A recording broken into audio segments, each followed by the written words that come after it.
She asked a billionaire to be her husband for one night. He said yes. Neither of them expected what happened next.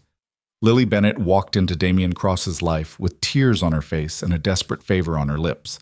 And in that single reckless moment, two strangers made a deal that was supposed to last one wedding weekend. It lasted the rest of their lives. But before the happy ending, there was a lie that nearly destroyed everything. A sacrifice made out of love that looked exactly like rejection, and a little girl who just wanted someone to stay. This is not a perfect love story. This is a real one. Hit like, drop your city in the comments. Let me see how far this story travels. Now stay with me. Every single part matters. The rain came down hard on West 74th Street, the kind of rain that made the city feel like it was leaning in on you, pressing the air flat against your lungs. It drummed against the awning of a small cafe called Birch and Brew, rattling the old frame windows and turning the sidewalk into a shallow river that swallowed fallen leaves whole. Inside, the cafe smelled like espresso and brown butter, and something faintly of cinnamon, the kind of smell that made people feel, for exactly as long as they sat there, that everything was going to be fine. Lily Bennett was wiping down table 4 when she heard the bell above the door. She didn't look up right away. After 3 years of waitressing, the bell was just background noise, the same way the hiss of the steam wand or the low murmur of the radio behind the counter had become part of the interior geography of her days. She finished the table, tucked the cloth into her apron, and turned. He was already seated. Damien Cross had a particular way of moving through spaces. Quiet, deliberate, like a man who had long since stopped needing to announce himself to anyone. He wore a dark charcoal coat that was almost certainly more expensive than Lily's monthly rent, but he wore it the way some men wore their old college sweatshirts, naturally, without thinking about it. He'd hung it over the back of the chair himself. He never waited for anyone to take his things. He was looking at his phone, but not really reading it. His eyes weren't moving. Lily had noticed that about him over the months he'd been coming in. The way Damien Cross, for all his obvious precision in business, sometimes just sat. Like the world got too loud inside his head, and the only solution was a corner table at a small cafe where nobody cared who he was. Which was its own kind of irony, because Lily absolutely knew who he was. Everyone in New York with a Wi-Fi connection and a passing interest in business news knew who Damien Cross was. 32. Self-made. CEO of Cross Capital Group, a private equity firm that had, in under a decade, reshaped the landscape of mid-market tech acquisitions along the eastern seaboard. There had been a feature in Forbes 2 years ago. She remembered it because Connie, the cafe owner, had shown it to her on her phone and said, "That's the man who tips 40% on a black coffee," with the kind of reverence usually reserved for religious figures. He had a daughter. Lily knew that too, because he sometimes came in with a small, serious child with dark curly hair who sat across from him coloring in a notebook while he read contracts. The girl's name was Maya. She was 6, maybe 7. She never asked for anything without saying please. Lily picked up her order pad and walked over. "The usual?" she asked. Damien glanced up. He had a face that wasn't quite handsome in the conventional, obvious way. It was more interesting than that. Strong jaw, a little unshaven, eyes that were a dark, settled gray, like storm clouds that had already decided where they were going. There was a scar, faint and old, along the left side of his chin. She'd never asked about it. "Please," he said, "and maybe something to eat tonight, whatever's good." "The mushroom toast is good. The soup is better." "Soup, then." She wrote it down.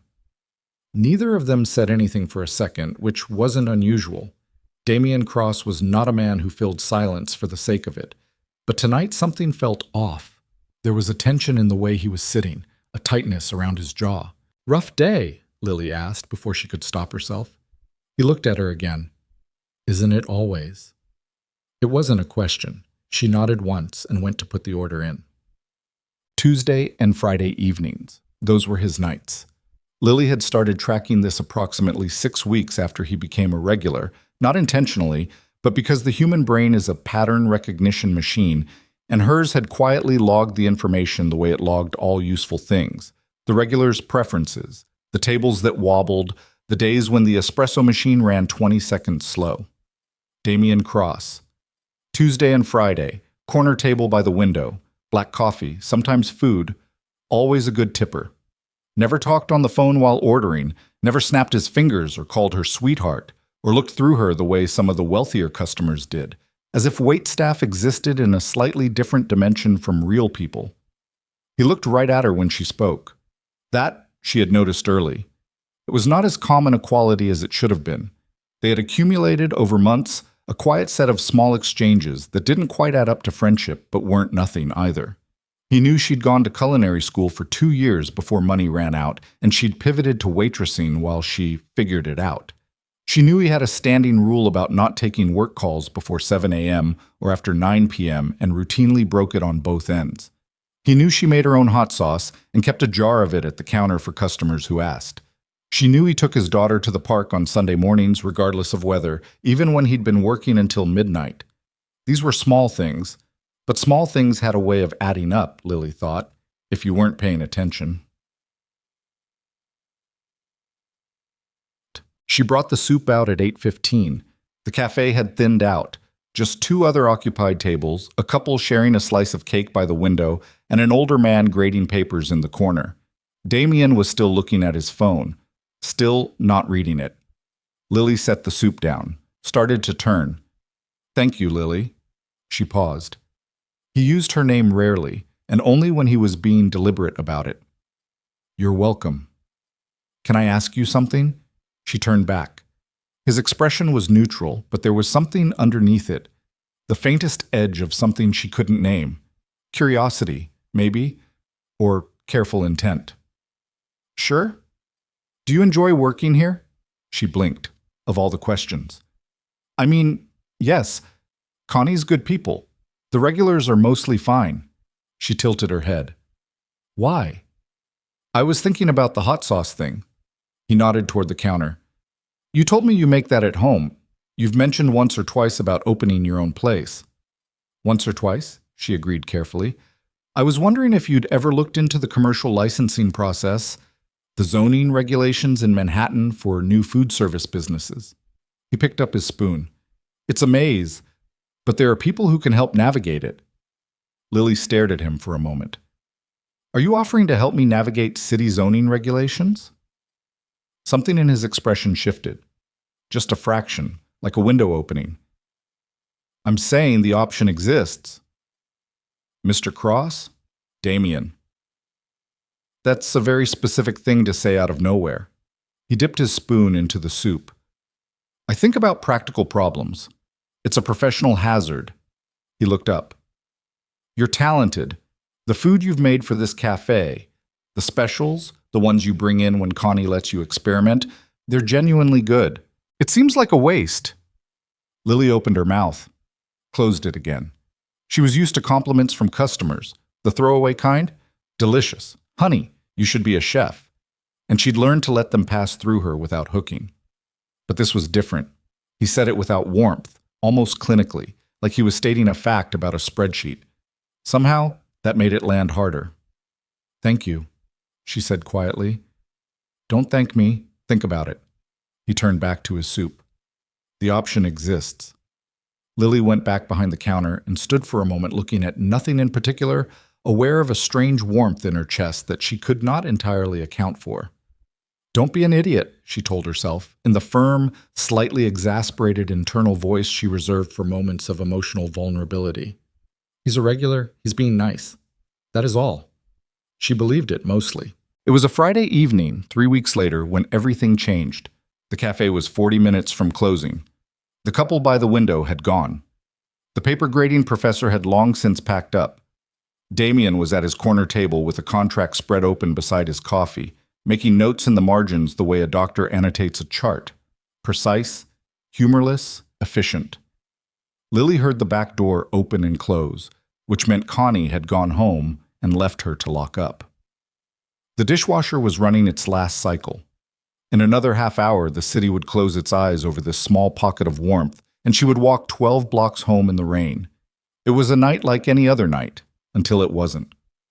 She was reaching for the light switch behind the counter when she knocked a stack of order receipts to the floor and crouched to gather them, and when she stood up, she saw her own reflection in the darkened glass of the service window, and behind her own reflection, her phone screen lighting up on the counter with a message. She picked it up. The message was from a group chat she shared with her friends from college. 5 women who had stayed connected across the scattered geography of their adult lives. The message was from Priya, who lived in Connecticut now and was getting married in 3 weeks. Guys, I know I've been weird about the seating chart, but you should know I invited Jake and Serena. I know that's complicated for some of us. I hope that's okay, Lily. You know I love you. Just please come. It won't be the same without you. Lily read it twice. Then she set the phone down on the counter, very carefully, and stood perfectly still for approximately 4 seconds. Jake and Serena. Jake Holloway, who she'd spent 2 years with, who told her she was the most important person in his life 6 days before she found out he'd been seeing Serena Vance, whose family owned a stake in a commercial real estate firm, and who wore things that looked like they cost more than Lily's entire apartment for the better part of those 2 years. Jake Holloway, who had not, when he left, been unkind exactly. He'd been careful, measured, which was somehow worse. I love you, Lily. I do. But Serena and it just makes sense. You understand. I think you understand. She had nodded. She had actually nodded. Because she'd been so hollowed out by shock that she'd defaulted to agreeableness, like her spine had quietly left the building. That was 14 months ago. She hadn't seen him since. And now she was going to see him at Priya's wedding. With Serena. Probably with Serena in something flawless, saying something charming, being everything that made sense. Lily became aware, somewhat suddenly, that she was gripping the edge of the counter hard enough that her knuckles had gone pale. She breathed out, reached up, pressed the heels of both hands against her eyes. Did not cry. She was at work. She would absolutely not cry at work. Lily. She dropped her hands. Damien was watching her from across the cafe. He'd closed the contract. His coffee was pushed to the side. He was just looking at her with that level, gray-eyed attention that she'd gotten used to but had never quite gotten comfortable with, because it was the kind of attention that didn't let you pretend. Sorry, she said automatically. I'm fine. You need anything? No. He paused. Are you all right? Yes, absolutely. Just... She glanced at her phone. Life, you know. She turned away to start wiping down the counter. She could feel him still watching her. She kept her back to him and wiped the same spot 3 times. You don't have to tell me, he said, but you also don't have to pretend. That, for reasons she could not entirely explain, was what broke her. Not all the way. She didn't dissolve or anything so dramatic. But she stopped wiping the counter, and she put the cloth down, and she turned around, and she said, with a flatness that was its own kind of honesty, my ex-boyfriend is going to be at my best friend's wedding in 3 weeks, with the woman he left me for, and I have to go because I'm in the wedding party, and I really, genuinely do not want to be the person who shows up alone and has to smile through it. Damien said nothing. I know that sounds pathetic, Lily added. It doesn't, he said. It sounds human. She looked at him. He wasn't being kind in a performative way. He was just stating a fact the way he always stated facts, without drama, without softening. She exhaled. I don't know what I'm going to do. Damien was quiet for a moment. He looked at the table, looked back at her, and then, in the measured tone he might use to propose a merger strategy, he said, I could go with you. The cafe was very quiet. Somewhere in the back, the dishwasher clicked off. Lily blinked. I'm sorry? To the wedding. He turned his coffee cup in its saucer, a small habitual gesture. If you needed someone to come with you. Why would you? I'm not doing anything that weekend. He paused. And I think it would be useful to you, practically speaking. Lily stared at him. You don't even know me, not really. I know enough. His voice was even. I know you're kind to people who don't deserve it. I know you work harder than you're paid for. I know you've been carrying something heavy for a while, and you don't complain about it. He picked up his coffee. That's enough. She kept staring. She was aware this was a bizarre conversation, and that she had entered some kind of territory she didn't have a map for. It's a wedding, she said finally. It's a whole event. People would ask questions. They can ask questions. I'd have to. She stopped, thought. I might have to say we're together. That's fine. Damien. She said his name deliberately because she felt the need to anchor something. People would think we're a couple. He set the cup down. Yes, he said. I assumed. We're not. No. A beat. But for a wedding, we could be, if that would help you. Lily stood in the middle of the empty cafe, under the warm, low light, with the rain still going outside and her phone still showing Priya's message, and she looked at Damien Cross, this quiet, complicated, careful man she'd been serving coffee to for 9 months. And she thought about Jake Holloway's face when he left, the way he'd said you understand like it was a kindness, and something small and tired and angry inside her said, why not? Okay, she said. He looked up. Okay, she said again. Yes. Thank you. He nodded once. Good. He reached for his coat. We should probably talk, figure out the details. Right. She let out a breath. Details. She laughed, not happily, but genuinely, with a kind of absurd disbelief at the situation. I just asked a billionaire to pretend to be my husband. He paused, coat half on. Did you? I thought I offered. Same difference. He almost smiled. It wasn't quite a smile, more like the idea of one, restrained at the last second. Get your coat, he said. I'll walk you home. We can talk on the way. They walked 12 blocks in the rain. Damien had an umbrella. Lily didn't. He held it over both of them without making a thing of it, which she appreciated. They walked close enough that their shoulders occasionally brushed, and neither of them acknowledged this. How long have you been going to these people's weddings? Damien asked, after half a block of rain sound. Priya and I met freshman year of college. She's one of my oldest friends. I'm a bridesmaid. Lily's voice was flat. I have a dress that cost me $200, and I have been referred to in the invitation as Lily Bennett, the laugh of the party. The laugh of the party. Her words, she means it kindly. What does Jake know about you? What would he expect from someone you're supposedly with? She thought about it. That's the thing. He knew me pretty well, the real me. So if I show up with someone completely different from what he'd expect, it'll read as a performance.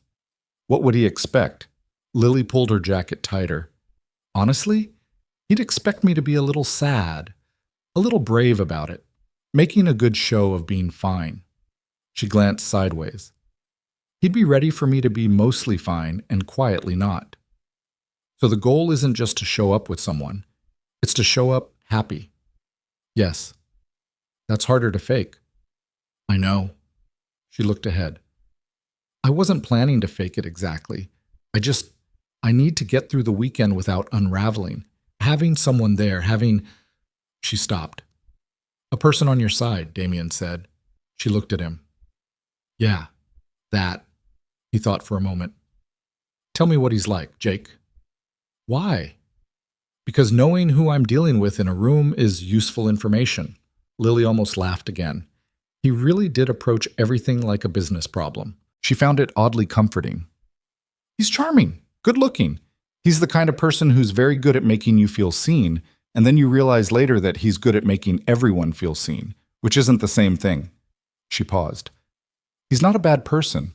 I want to be clear about that. He just chose differently. And he didn't tell me until after. The woman he's with now, Serena. Her family has money, real money. The kind that doesn't have to say it's there. Lily's voice was carefully neutral. She's beautiful. I've met her. She's not the villain. She's just the person who made more sense to him. And you think he'll be there expecting you to still be in pain. I think he'll be there expecting to feel relieved that he made the right call. Her voice came out harder than she intended. She breathed. I don't want to give him that. They turned a corner. The rain had thinned to a drizzle. Damien lowered the umbrella slightly. We'll need a story, he said. Something consistent. How we met, how long, all of it. We met here. That part's easy, sir. It's true. She glanced at him. We just changed the nature of it. How long have you been bringing me coffee? 9 months, give or take. So 9 months. Somewhere in that time, it became something else. He said it like he was outlining a project. Simple. Hard to poke holes in because most of it actually happened. You really are good at strategy.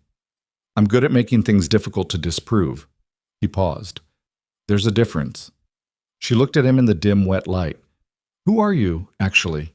It came out without planning. He turned his head to look at her, and for a moment there was something in his face she hadn't seen before. Something unguarded, or the edge of it. That's a complicated question, he said. Most real ones are. He looked ahead again. I'm someone who built something from nothing and discovered that having everything you aimed for doesn't answer the questions you were trying to escape. A pause. That's more than I usually say. Lily was quiet for a moment, absorbing that. You have a daughter, she said finally, because it seemed like a window she was supposed to notice. Maya.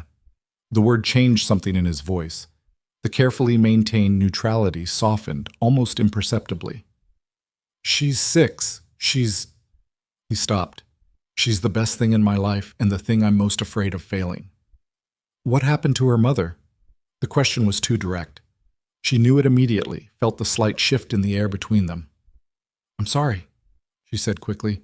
You don't have to. She left. His voice was even, measured. When Maya was 18 months old, we were wrong for each other from the start.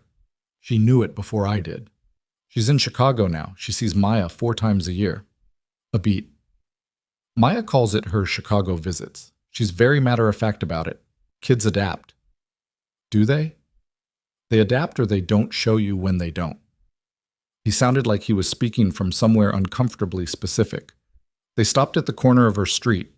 The drizzle had stopped entirely. The city gleamed around them, wet and lit and indifferent. This is me, Lily said.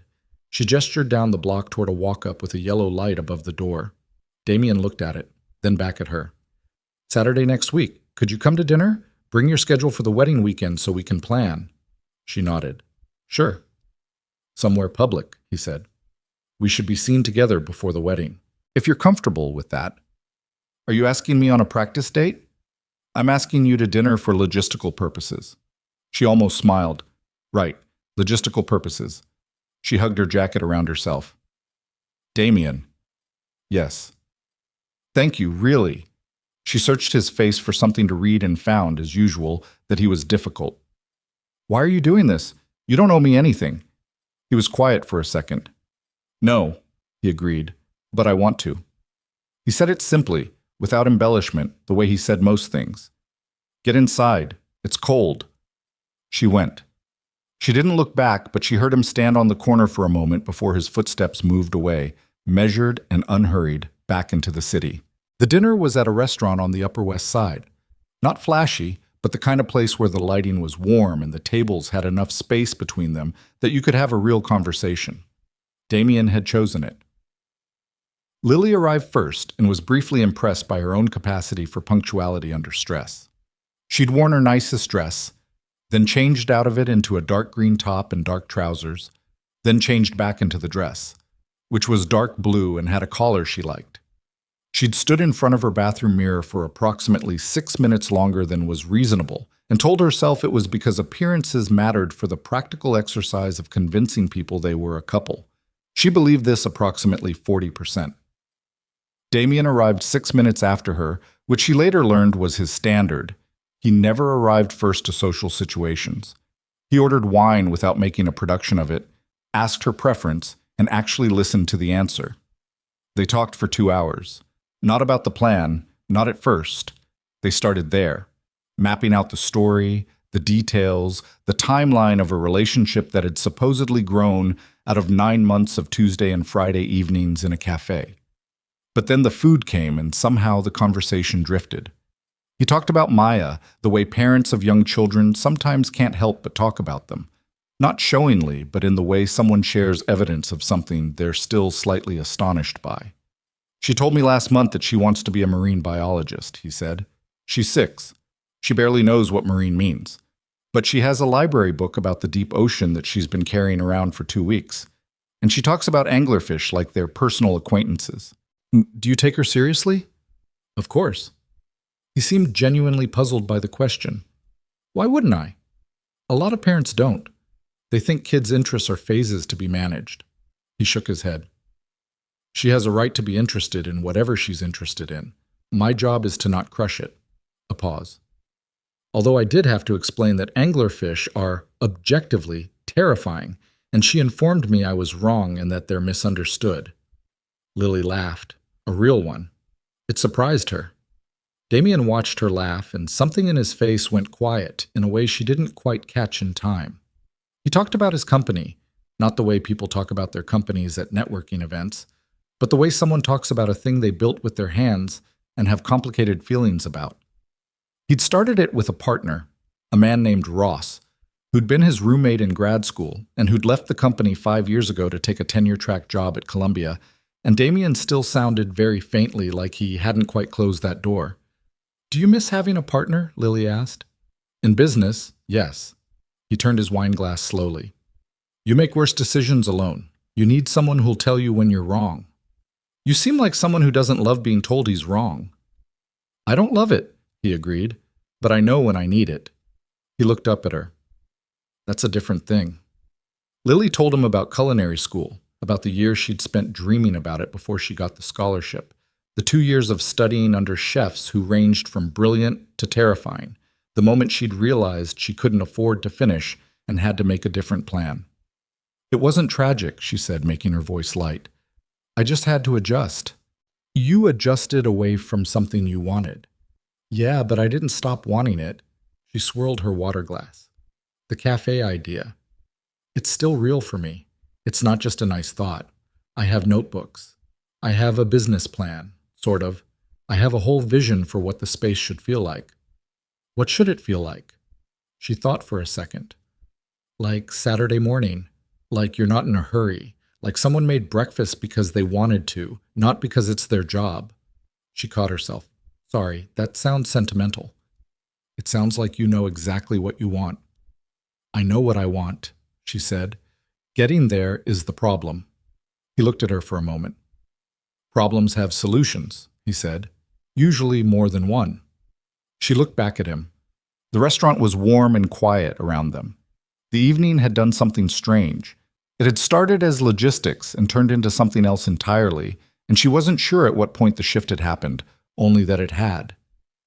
Damien, she said carefully, are we going to be able to do this? Actually convince people?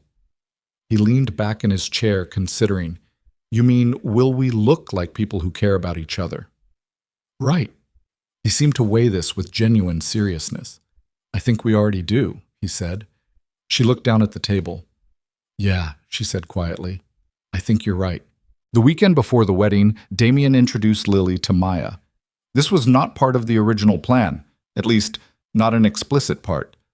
But Maya had been with him one Friday evening at Birch and Brew, coloring at the corner table, and Lily had been working, and the introduction had simply happened the way natural things happen, without a scheduled moment. Maya looked up from her notebook when Lily brought over a small cup of hot chocolate. Not asked for, just offered. Is there marshmallows? Maya asked. 3, Lily confirmed. The good kind, not the freeze-dried ones. Maya looked at the cup, then at Lily, with an expression of deep and careful assessment. She had her father's eyes, that serious, measuring quality, but her face was rounder, softer, caught somewhere between childhood and the beginning of her own distinct self. Do you work here? Maya asked. I do. My dad comes here a lot. I know. He always orders black coffee. Maya made a face. That's disgusting. It's an acquired taste, Lily said. I don't think I want to acquire it. That's probably wise. From behind his contract, Damien said Maya in a tone that suggested he was listening and also mildly amused. I'm just talking, Maya said, with great dignity. She went back to her notebook. Lily turned to go. What's your name? Maya asked to her back. Lily turned. Lily. Maya said the name quietly to herself, like she was filing it somewhere. Then she went back to coloring. Bob. Walking home that night, Lily replayed the interaction with the vague, uneasy feeling of someone who has touched something delicate and isn't sure if they've been careful enough. There was a child in this situation now, a real one. A small, serious person who assessed the world with her father's precision and who, unlike Damien, had not chosen to be in this arrangement. She was just there, in the middle of it, the way children are always in the middle of the arrangements adults make around them. Lily had grown up with a mother who'd been in a series of arrangements that Lily had been in the middle of, and she knew exactly how that felt from the inside. She knew the way kids pay attention to things adults assume they're not tracking.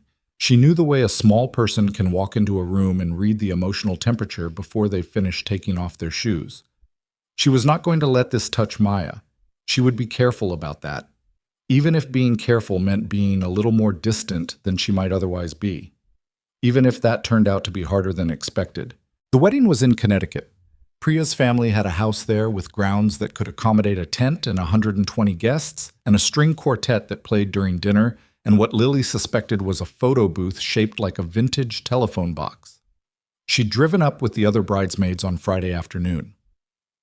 Damien drove himself and arrived Saturday morning, which they'd agreed on, early enough that they'd have time to establish their presence before the ceremony, late enough that he wasn't stranded in a house full of people he didn't know. He texted when he was 20 minutes out. Lily read it in the upstairs room she was sharing with Priya's cousin, where she was attempting to do something intentional with her hair and mostly just redistributing the same section of it repeatedly. 20 minutes out. You all right? She typed back. Ask me again in 20 minutes. His response came back fast. Fair enough. She put the phone down and looked at herself in the mirror. The bridesmaid dress was dusty rose, which she'd been skeptical about, but which turned out to look better than expected. Her hair was doing something that could charitably be called volume. She had on the earrings her mother had given her for her 21st birthday. Small gold circles, not flashy. She thought about Jake seeing her. She thought about Serena, almost certainly wearing something effortless. She put her shoulders back and went downstairs. He was standing by his car in the driveway when she came out, and for a second she stopped because the morning light was doing something specific to the air, and he was looking the other way, and she registered, with a small involuntary intake of breath, that Damien Cross in a suit in autumn light was the kind of sight that ambushed you if you weren't braced for it. He turned when he heard the gravel shift under her heels. He looked at her. She looked back. "Hi," she said. "Hi," he said. There was a beat. It was not a long beat, but it had weight. "You look," he started. "Don't." "I was going to say you look like yourself." He paused.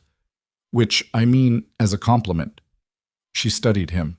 "That's either very sweet or I look terrible." "You look exactly like someone who belongs here," he said, "which is what matters." She exhaled. "Okay." She walked toward him. "Thank you for coming." "I told you I would." "I know, but still." She stopped beside him. "I should warn you. Priya is going to have questions. She's very thorough. She'll ask how we met, she'll want details, she'll possibly try to verify our timeline. I can handle a thorough questioner. She once cross-examined her own mother about a casserole recipe. Something moved at the corner of his mouth. "I'll be careful." They walked inside. Priya found them at the pre-ceremony brunch. She was a small, bright-eyed woman with brown skin and very straight hair, and the energy of someone who is managing 12 parallel processes simultaneously and enjoying all of them. She hugged Lily with genuine warmth and then turned to look at Damien with the unabashed, interested assessment of a woman who knew what she was looking at and was going to get to the bottom of it. "So," Priya said, "you're the secret husband." Damien looked at Lily. Lily gave him a look that said, "I told you." "Not secret," Damien said. "Private." "Same thing." "Not quite." He offered his hand. "Damien Cross." Priya shook it, still studying him. "I know who you are. I looked you up." She said this without embarrassment because Priya had never been embarrassed by gathering information. "You're very accomplished." "I do my best." "How long have you two been—" She made a gesture with her hand that encompassed the concept of this. Lily started to answer, but Damien smoothly said, "About 8 months.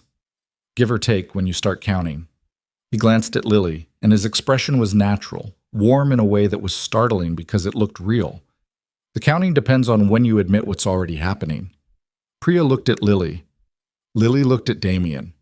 He was watching her with the particular quality of attention she'd noticed from across the cafe dozens of times.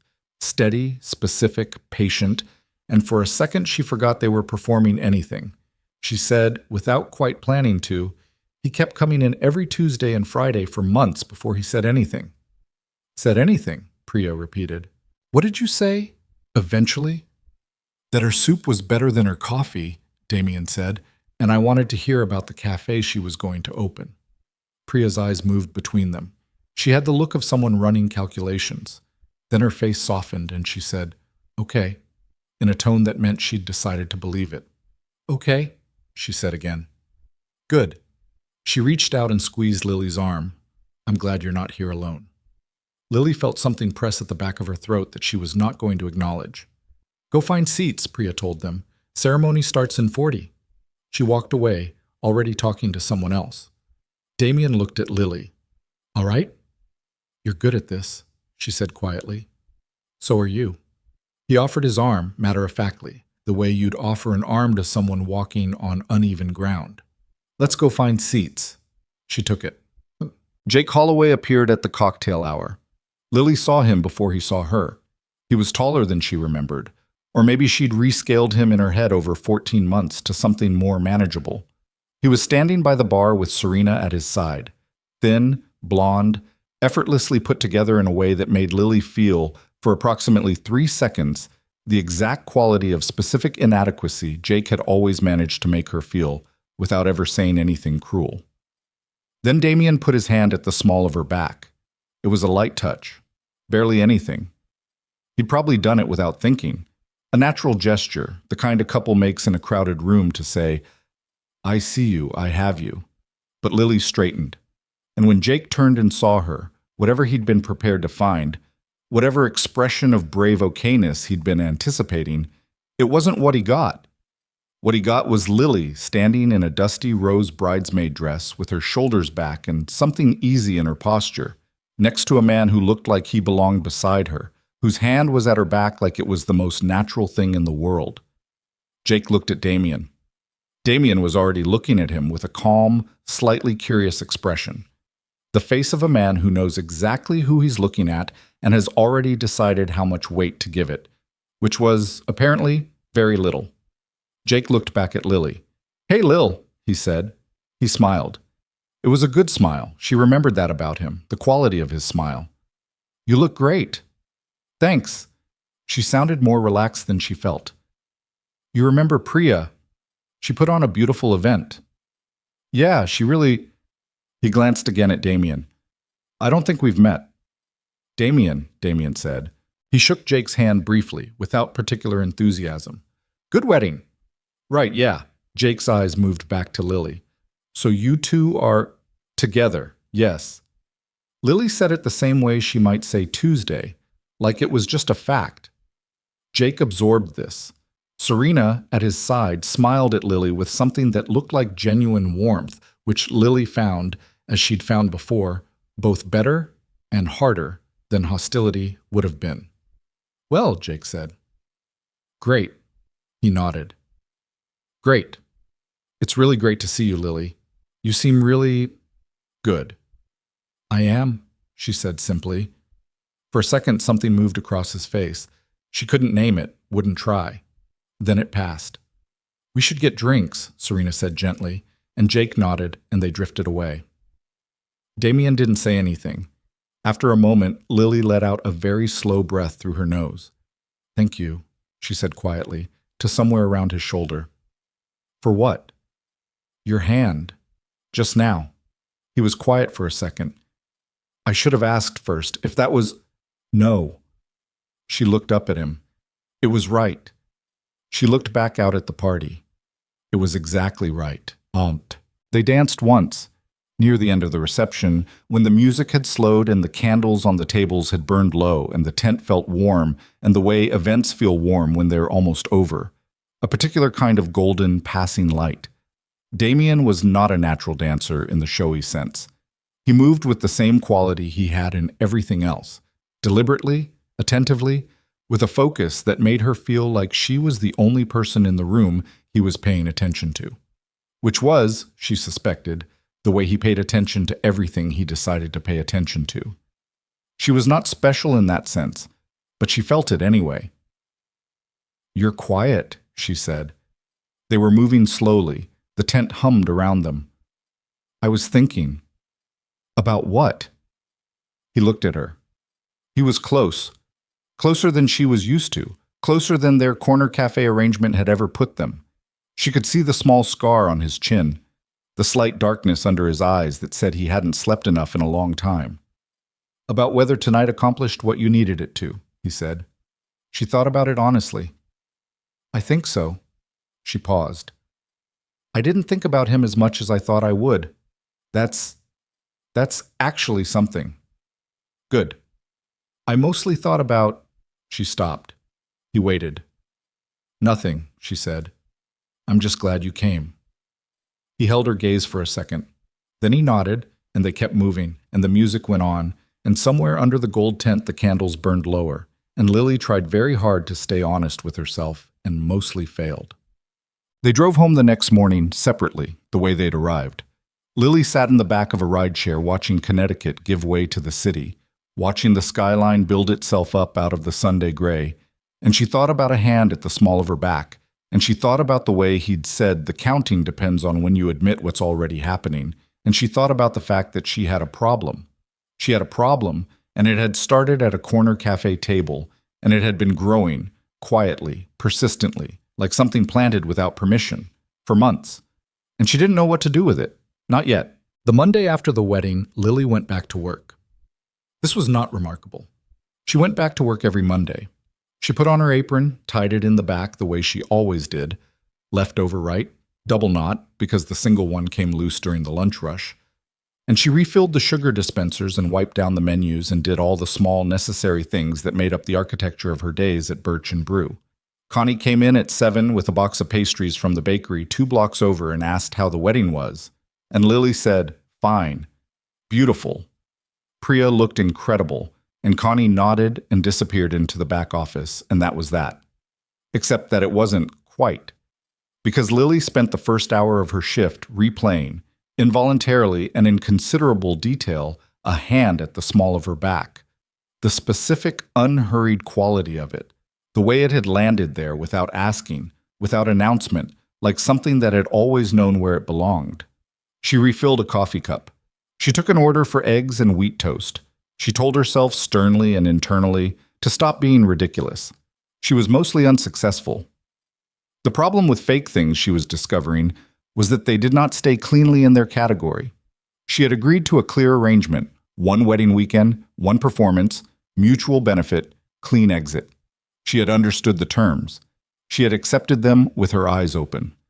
What she had not anticipated was how poorly her feelings were at respecting contractual boundaries. It wasn't just the hand. It was everything that had accumulated over the weekend. The 2 hours in the car on Friday she'd spent talking to Priya's cousin about logistics, while her phone showed a text from Damien saying "safe drive," and the way she'd looked at those 2 words for longer than was defensible. It was the moment during the ceremony when she'd cried a little, because weddings did that to her, and he'd passed her a folded square of pocket linen without a word, and without making her feel embarrassed about it. It was the dance, the slow one near the end, and the way he'd looked at her. Not performing for anyone, not for Jake, not for Priya, just looking at her, and the thing in his face that she couldn't name and was afraid to try. She was, she thought, in some trouble. She got through Monday without incident. She got through Tuesday morning. Tuesday evening, she kept finding herself looking at the door. He came in at 7:40. Lily was behind the counter when the bell rang, and she heard the particular sound of his footsteps. She had not consciously memorized the sound of his footsteps, but apparently some part of her had done it anyway, without consulting her, and she felt something in her chest do a small traitorous thing. She picked up the coffee pot and walked over. He was already seated, coat on the chair, looking at his phone with his actual reading focus rather than the hollow kind. Better night, she thought. Or better morning, at least. "The usual?" she asked. He looked up. There was a half second, she might have imagined it, where his eyes did something they didn't normally do. A small adjustment, like a camera finding focus. "Please," he said, "and whatever you think is good tonight. I made a butternut squash thing. Goes on the specials board tomorrow, but there's some left." "Squash thing," he repeated. "It has a proper name. I just don't remember it right now." The corner of his mouth moved. "I'll have the squash thing." She put in the order and came back with the coffee and did not linger at the table, which was the correct professional choice, and also cost her something she could not have articulated. She went to the other tables. She refilled things. She wrote down an order for pie. When she brought his food out, he said, "Thank you for the weekend." She set down the bowl. "You drove to Connecticut for me. I think I should be thanking you. You did something harder than I did." He looked at the food, then back at her. "How are you, actually, since?" The question was simple, and he asked it plainly, and Lily had the experience, familiar now, of his directness arriving somewhere underneath her usual deflections. "Honestly," she considered, "better than I expected. I thought seeing him would, I don't know, reopen something, but it didn't feel like that." She paused, surprised by her own words. "It felt more like closing something." He nodded slowly. "Good. It helped, having you there." She said it carefully, because she wanted it to be honest without being more than honest. "More than I expected." "I'm glad." There was a beat. A table across the cafe needed attention. She should go. "Maya asked about you," he said, just as she started to turn. She stopped. "She did?" "She asked if the Lily from the cafe was going to come in again, whether she worked on Tuesdays." A pause. "I told her I thought so." Lily looked at him. He was looking back at her with an expression that was nearly neutral, but not quite. There was something underneath it, patient and deliberate, that she was starting to learn to read. "I'm always here Tuesdays," she said. "I know," he said. "So does she now." She went back to the other table. She did her job. She did not think about what that meant, mostly, for the rest of the evening. She thought about it extensively on the walk home. Maya came in the following Friday. She arrived at 6:15 before the dinner rush thickened, holding her father's hand and carrying a backpack covered in iron-on patches. A whale, a crescent moon, something that might have been a cephalopod. She was wearing a yellow rain jacket, even though it wasn't raining, and she had her father's serious eyes and her own specific energy, which was the energy of a child who has opinions about things and intends to share them on a reasonable timeline. She spotted Lily immediately. "You're here," she said, with the satisfaction of someone whose hypothesis has been confirmed. "I told you she would be," Damien said, in a tone of mild patience. "You said probably." "I said I thought so, which is nearly the same." "It's not the same," Maya said, and looked at Lily for confirmation. Lily kept her face very straight. "He said he thought so, which means he wasn't certain. You were right to verify." Maya nodded with some gravity. "That's what I thought." Damien looked at Lily with an expression that said he was not going to comment on being ganged up on by his 6-year-old and a waitress. "Corner table?" Lily asked. "Please."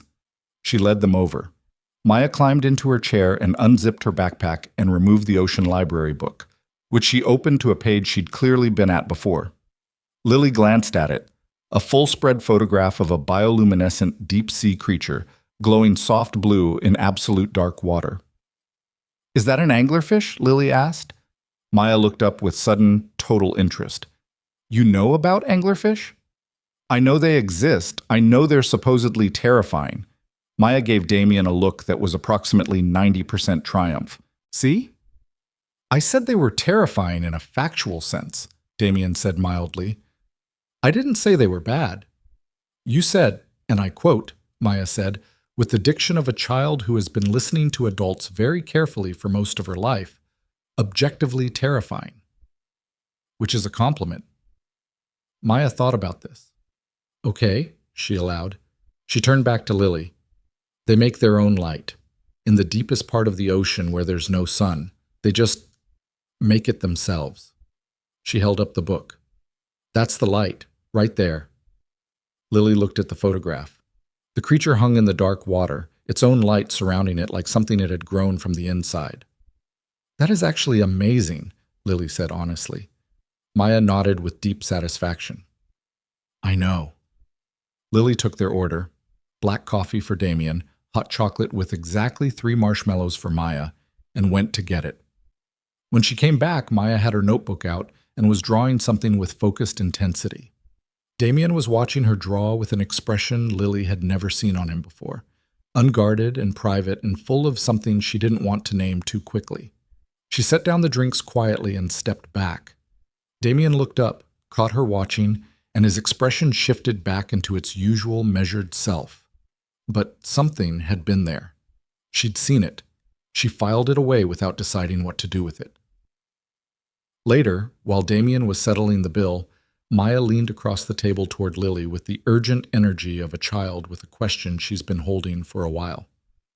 Do you like my dad? She asked. Lily blinked. Yes, of course. He's a good customer. I don't mean like that. Maya's expression was very patient. I mean like a person. Lily looked at the child across the table. 6 years old, with her father's eyes and a library book full of creatures that made their own light, and the direct, careful attention of someone who had been paying very close attention to the world for all of those 6 years. Yes, Lily said. I like him as a person. Maya absorbed this. He likes you too, she said matter-of-factly. He's better on Tuesdays and Fridays.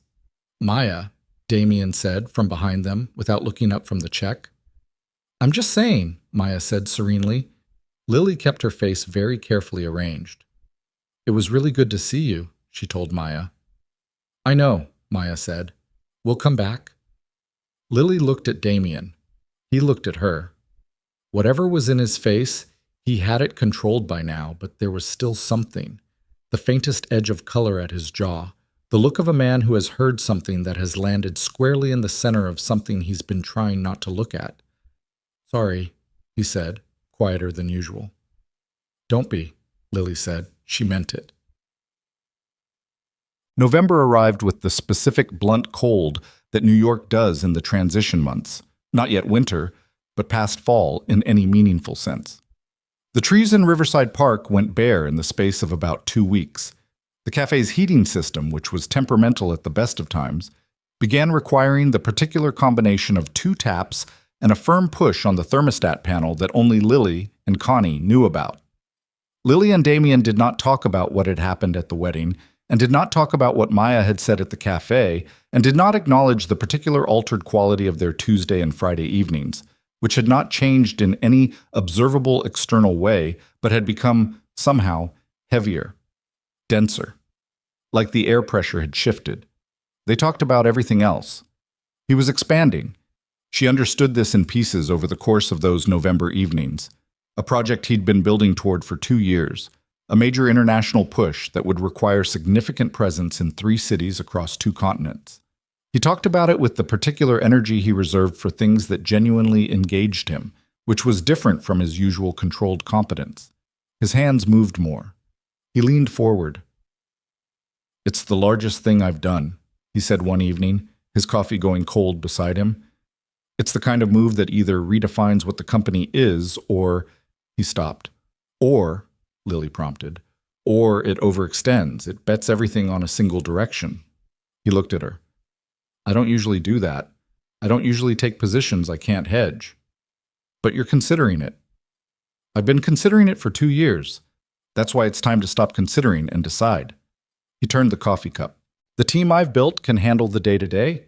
Ross, he's my old partner. I told you about him. He's been consulting again. He thinks I should do it. What do you think? He was quiet for a moment. I think it's the right move, professionally. He paused.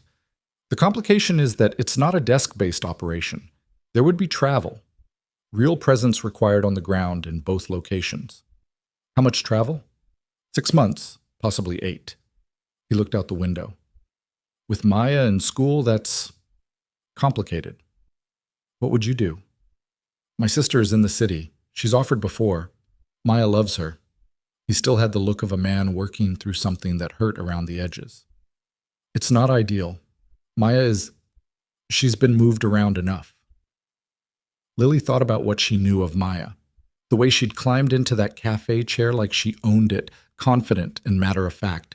The way she'd shown Lily the anglerfish with the pride of someone sharing a discovery they thought should be shared.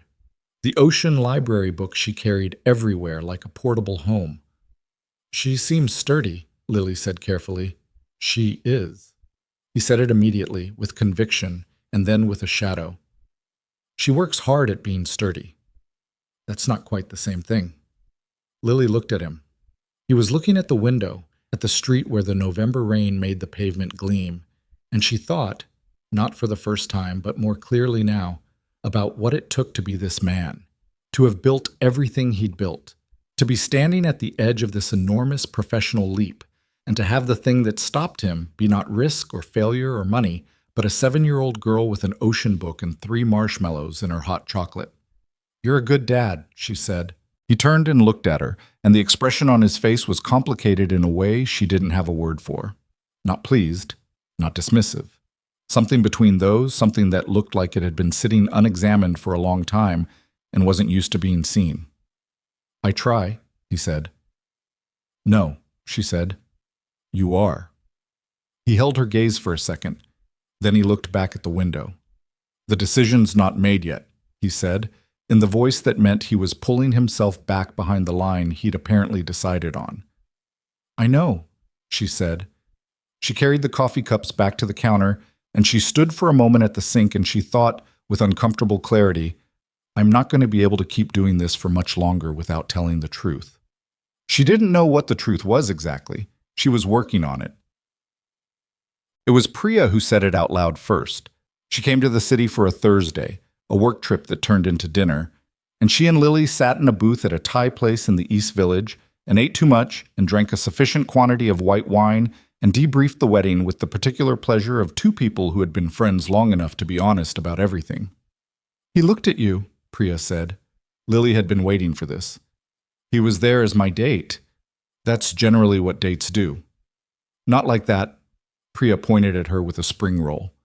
"Not the way he looked at you when you didn't know he was looking. That's a different thing." She ate part of the spring roll. "And you looked at him the same way." "Priya, I'm not making it up, Lily. I see things. I am literally professionally trained to observe social dynamics." She was a therapist. This was technically true. And what I observed was 2 people pretending they weren't having feelings. Lily was quiet. "How long?" Priya said, more gently now. Lily looked at her wine. "I don't know, months. Maybe longer." She exhaled. "It's complicated." "Because he's wealthy?"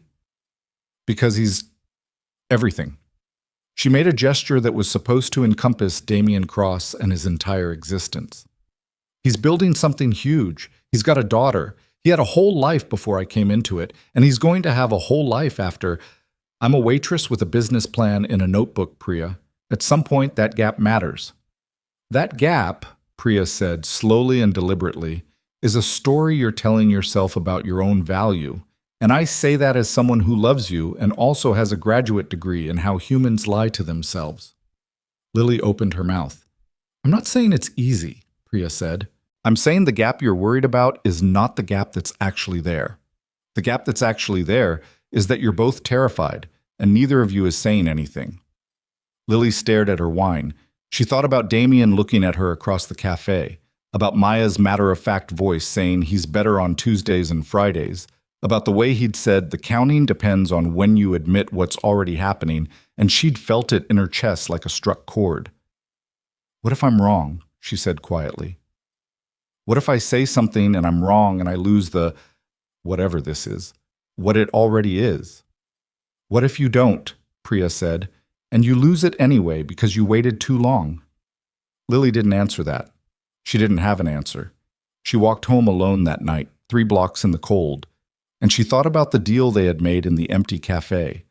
1 night, 1 wedding, and how little it had stayed in its lane. She thought about the way things that start as fictions sometimes have the inconvenient quality of being more honest than you intended. She went home and she did not make any decisions, and she told herself that was fine, that was practical, that some things needed to settle on their own timeline. What she didn't say, even to herself, even quietly, was what she was afraid of. She was afraid that he was right, that the counting did depend on when you admitted what was happening, and that she had been counting for a long time. He asked her to dinner again in the third week of November. Not a logistics dinner, not a debrief. Just, "Are you free Saturday?" "I thought we could get dinner."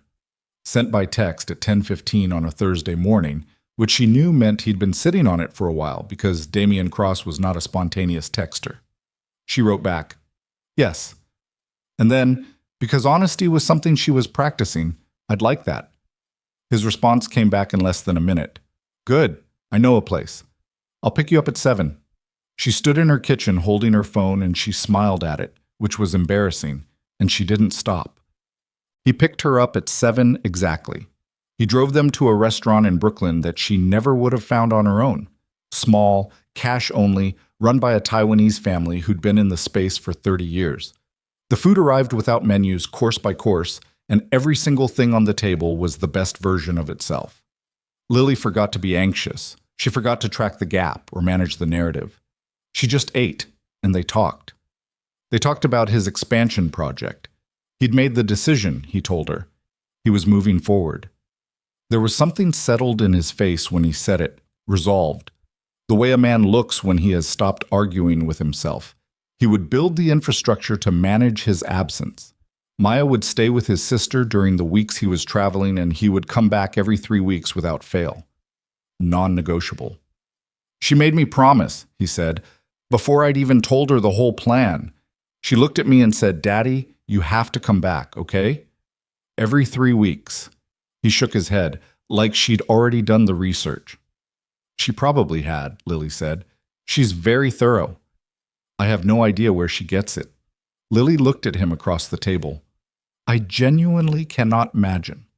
He met her eyes, and there it was. The thing they'd been not doing for weeks, the almost smile that became a real one, both of them at the same time, and the space between them at that table felt different from the space at the cafe. Smaller, more deliberate.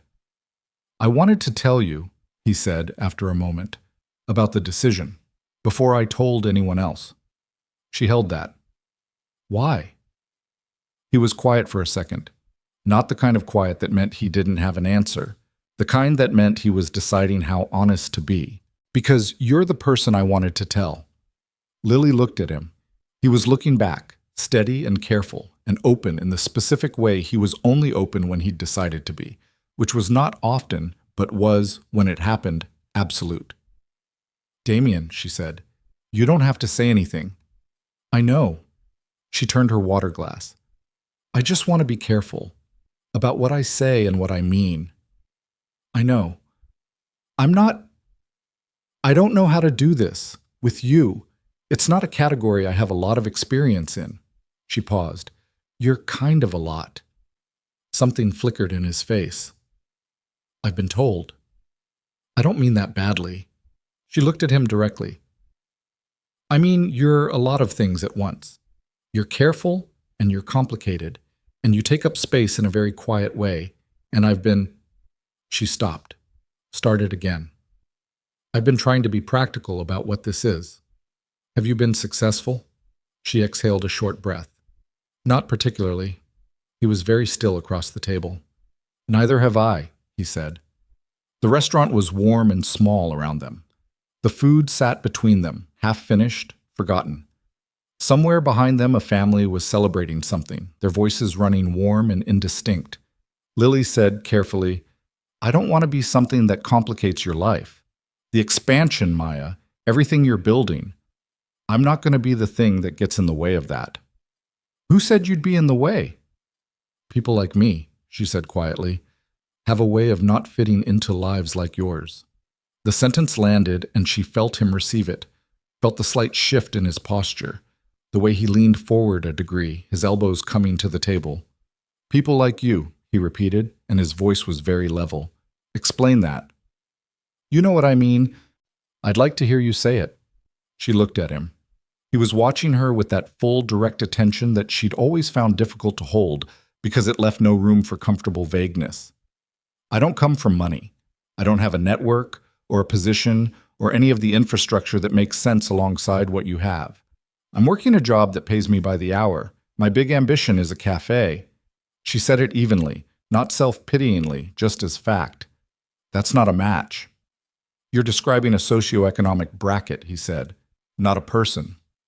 They're not entirely separate things. They're not the same thing either. He was quiet for a second. You think I don't know who you are? I've been watching you work for almost a year. I've watched you treat every person who walks into that cafe like they matter. I've eaten your food. I've watched you be kind to my daughter. I've watched you be honest when honesty was harder than the alternative. He paused. I'm not confused about who you are. I'm not confused about what you're worth. The gap you're worried about is one you invented. Lily looked at him. Priya said something like that. She's right. She usually is. It's insufferable. Lily exhaled. Damien, I need to be careful. I'm not going to be the thing you regret. You're not, he said. You can't know that. I know enough. He said it the same way he'd said it in the rain on West 74th Street that first night, offering to come to the wedding. I know enough. And she thought about all the ways he had in fact known, had read her correctly and waited correctly and shown up correctly and never once pretended to be something he wasn't. She didn't say anything for a moment. She looked at the table. I'm scared, she said finally. It came out smaller than she intended. More honest. So am I, he said. She looked up. He met her eyes. There was no performance in his face, no reassurance, no charm, just the actual truth of it, a man who knew exactly what he was saying and had decided to say it. I haven't wanted something this specific in a long time, he said. That's terrifying in a way that's different from other kinds of risk. Lily was quiet for a second. Because you can't hedge it. He almost smiled. Because I can't hedge it. She looked at him across the small table in the warm Brooklyn restaurant, and she thought, here is a person who is telling you the truth. Here is a person who does not say things he doesn't mean. Here is a person who showed up in the rain and held an umbrella over you for 12 blocks and passed you a pocket square at a wedding without making you feel embarrassed about needing it. She said, okay. He waited. Okay, she said again. I'm not going to be practical about this anymore. I'm just going to... She shook her head slightly. See what it is. He held her gaze for a moment. Then he nodded slowly. That's all I'm asking. They finished dinner. They walked out into the Brooklyn night, which was cold and clear, the sky a particular shade of city dark that wasn't quite black. He drove her back to her apartment, and they sat in the car for 20 minutes after he'd parked, talking about nothing in particular. Maya's anglerfish campaign, Connie's temperamental heating system, a book he'd been reading, and neither of them said anything about what they'd said in the restaurant, but they didn't need to. When she got out of the car, he got out too, walked her to the door the way he'd done after that first rain walk, and at the door he stopped. She turned. He looked at her for a second. Then he reached out and tucked a piece of hair back from her face, just that, just a small deliberate gesture, and said, Get inside, it's cold. She went. She stood in her hallway, and she pressed her back against the closed door, and she stared at the ceiling, and she breathed. She acknowledged to the ceiling, completely done pretending this was something other than what it was. She just had no idea yet how much that was going to cost her. December came in, the way December always comes to New York. Not gently, not with ceremony, but with a kind of blunt insistence, as if the city had simply decided the softer months were over and everyone needed to adjust accordingly. The temperature dropped 12 degrees in 4 days. The cafe's heating system gave out entirely on a Wednesday, and Connie had to call a repairman who took 3 hours and charged her $400 and fixed it by replacing a part that cost $11. Lily wore an extra layer under her apron for a week before the heat settled back into something reliable. None of this was remarkable. What was remarkable was the way December felt different from the inside, warmer somehow, in spite of the cold. Fuller. The way a room feels different when there is someone in it you are glad to see. She and Damien did not put a name on what they were. This was partly by unspoken agreement and partly because naming things can make them brittle, and both of them knew enough about things going wrong to be careful with the ones going right. But the shape of it changed. He texted more. Not constantly, not in the flooding way of someone who needed constant contact, but with the measured, purposeful frequency of a man who had decided that contact was something he wanted. She texted back. She found herself doing it with her coat still on when she got home from work, sitting on the arm of her couch, typing and reading and sometimes laughing at her phone screen in the way that people do when they're not thinking about how they look. He took her places. Not big, declarative places. Not the kind of dinner that announces itself. A Saturday morning at a bookstore in the village where he bought Maya 3 books about ocean biology, and Lily found a cookbook she'd been looking for 2 years, and he bought it before she could say she'd get it herself. An afternoon in Riverside Park where Maya ran ahead of them on the path, and they walked side by side with their hands sometimes close enough that their knuckles brushed, and neither of them moved away. A Sunday evening at his apartment where Lily made dinner for the 3 of them. A proper dinner, something with braised short ribs and a salad with fennel that Maya ate around carefully and then admitted tasted better than it looked, which Lily took as high praise from someone who had strong opinions about food texture.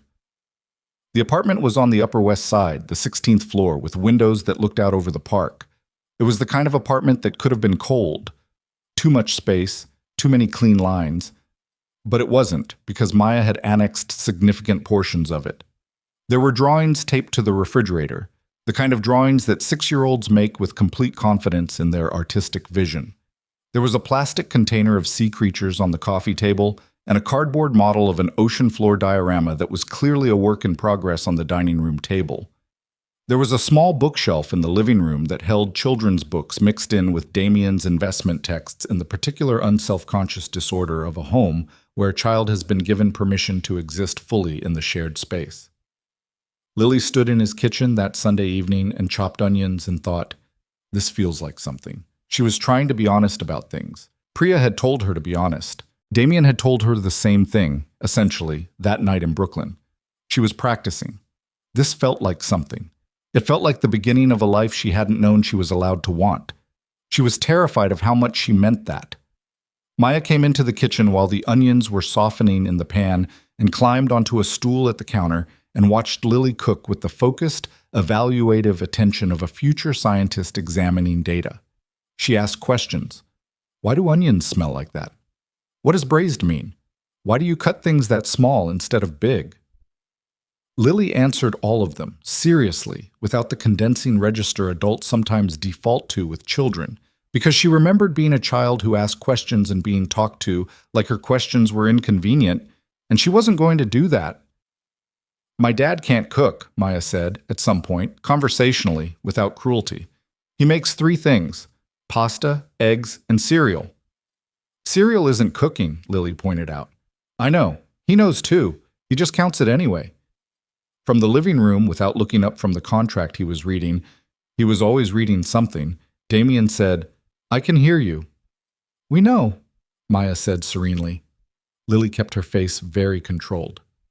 He's better at other things, Maya added with the generous fairness of someone keeping a balanced accounting. He's very good at math, and he always knows when I'm lying, which is actually pretty annoying. That does sound annoying, Lily agreed, and he reads to me every night, even when he's tired. Maya picked up one of the sea creature toys she'd carried in from the other room, an orca, and turned it in her fingers. He never skips pages. Some dads skip pages. How do you know that? Cleo at school said so. She set the orca down. Her dad skips whole chapters sometimes and pretends he didn't. She looked at Lily with an expression of measured judgment. That's dishonest. It is, Lily agreed. Maya nodded. Then, do you have a dad? Lily stirred the onions. I did. He passed away when I was 15. Maya was quiet for a second, thinking this through. That was a long time ago, she said carefully, working out the math. 15 years, almost. Do you still miss him? Lily looked at the pan. Yeah, in a kind of background way, like it doesn't hurt the same way it did, but it's still there. Maya considered this with the seriousness she brought to most things. I think that's probably normal, she said. Lily looked at her. I think you're probably right. Maya picked up the orca again. My mom is in Chicago, she said, in the same tone she'd used to explain about Cleo's dad. Matter of fact. The voice of someone who has long since made peace with a fact, or at least decided to act like it. She's there most of the time. I see her for visits. Do you like Chicago? It's fine. It's cold. A pause. She has a new apartment. It has a view of the lake. That's pretty. Yeah. Maya set the orca down again. Then she looked at Lily directly, with the full force of those gray eyes that were her father's eyes in a smaller, softer face. I like it when you're here, she said. It was simple, offered plainly, without artifice, the way children say things before they learn to be guarded about them. Lily felt it go straight through her defenses and land somewhere unprotected. I like being here, she said. She meant it completely. Maya seemed to register this, filed it in whatever internal system she used for data that mattered, and then slid off the stool and went back to the living room, sea creature in hand, narrating something quietly to herself. Lily turned back to the pan. She stirred the onions that didn't need stirring. She stood in Damien Cross's kitchen in the 16th floor apartment while the park spread out dark and silver beyond the windows, and she felt something that was too large and too frightening to name directly, so she didn't try. She just cooked. She was good at that, at least. That she knew how to do. He kissed her for the first time on a Tuesday evening in early December. Not at the cafe, after the cafe, at the corner where he had taken to walking her, the corner of her street, where they had stood once before in October rain. This time there was no rain. There was just cold, clear air, and the city doing its nighttime thing around them, and Lily had been talking about something small, a customer who'd left a sticky note on the table instead of a tip, a post-it that said you were wonderful in loopy handwriting, and she'd been saying she'd rather have the wonderful than a bad tip anyway, and she'd looked up at Damien to see what he thought, and he was looking at her with an expression that had stopped being neutral sometime in the previous 60 seconds. She stopped talking.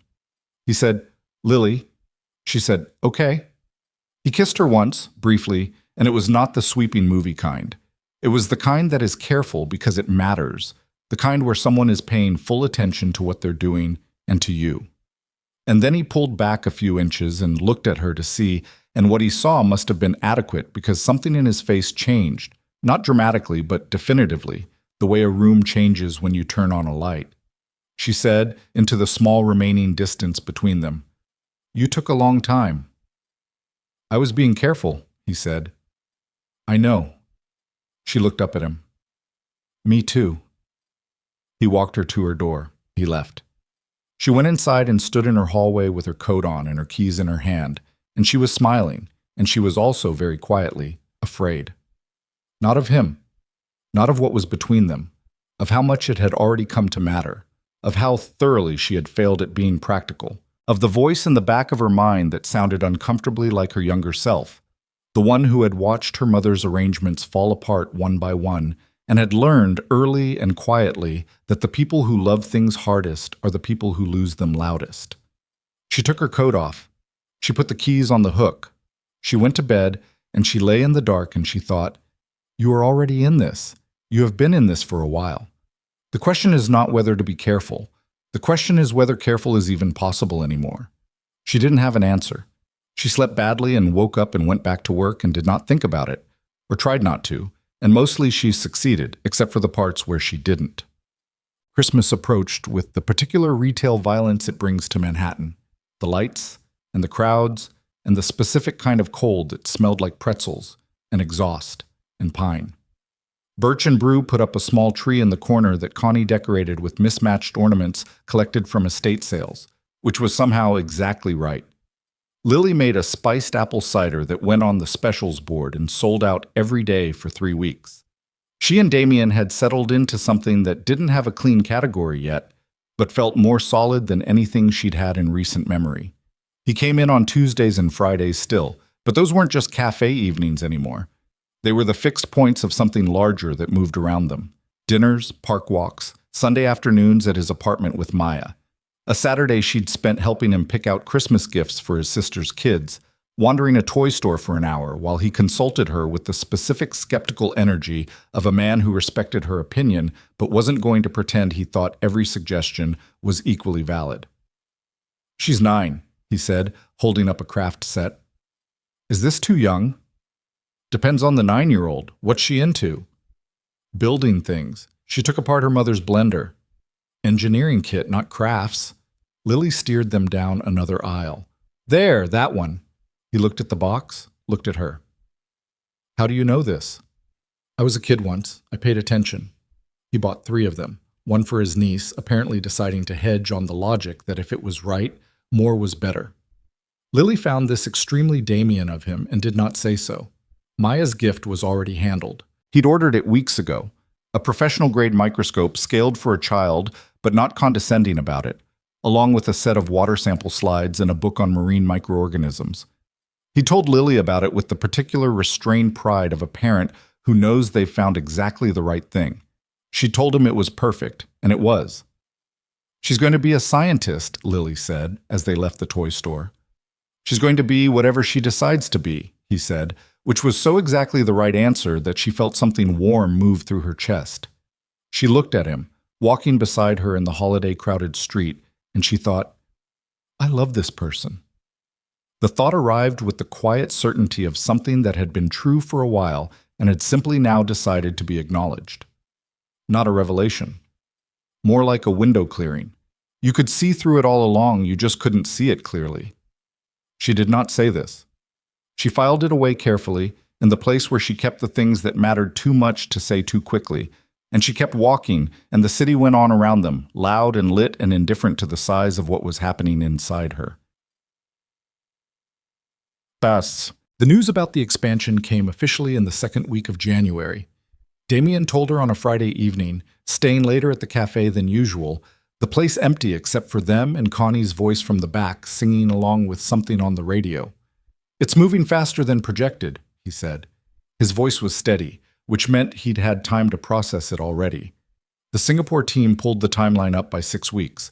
I'll need to be there for the initial operational phase. March through, probably September. 6 months. She absorbed this. That's 6 months, she said. Yes. But you're coming back every 3 weeks, like you said. Every 3 weeks, non-negotiable. I told the Singapore team that before I signed anything. He looked at her directly. I told you that. I know. She looked at her hands on the table. I'm not doubting you. I'm just recalibrating. Lily. She looked up. This doesn't change anything, he said. Between us. I need you to hear that. I hear it. She meant it. She did hear it. But she was also, underneath the hearing, doing the math. 6 months of a relationship conducted across 12 time zones, of being the person at home while he built an empire, of watching Maya live with his sister and doing nothing because there was nothing she could do, of being fundamentally the person waiting. She knew that person. She had watched her mother be that person. She knew what happened to that person. You're already worried about things I haven't given you reason to worry about, he said. She looked at him. He was right. He was also, occasionally, very irritating in how right he could be. I'm not worried, she said, which was a lie. You are, he said. And it's okay. But I need you to tell me what you're actually thinking, not the version you're managing. She exhaled. I'm thinking about the distance, about what that does to things. She paused. I'm thinking about being the person who's here while you're there. I'm not very good at being stationary while someone I care about is somewhere else. What happened before? When someone was somewhere else? She didn't want to get into it. She did it anyway because he'd asked directly, and she'd promised herself she was done managing. My dad, when he was sick, he traveled for treatment, different cities. I was 15 and I stayed home with my mom and we waited. She turned her water glass. He didn't come back. A silence. Outside the cafe, a cab horn went off and then stopped. That's not the same situation, Damien said quietly. I know. She looked at him. It lives in the same neighborhood, emotionally. That's what I'm telling you. He held her gaze. I'm coming back, he said. It was not a platitude. It was the way he said other things he meant. Flat and certain, with no decoration. Every 3 weeks, and then after September, I'm back for good. That's the plan. Plans change. Some do. A pause. Mine don't. She wanted to believe that completely. She believed it about 80%, which was better than she'd expected, better than she usually managed with things that mattered. She took that as progress. Okay, she said. Okay? I'm not going to make this into something it isn't. You're doing what you need to do. I'll be here. She looked at him. That's honest. He reached across the table and put his hand over hers. It was a simple gesture, and it wasn't charged or romantic in any performed way. It was just the deliberate act of someone choosing to close physical space, to be solid in a moment where things were uncertain. She turned her hand over and held his. They sat like that for a while. Connie's radio played on in the back.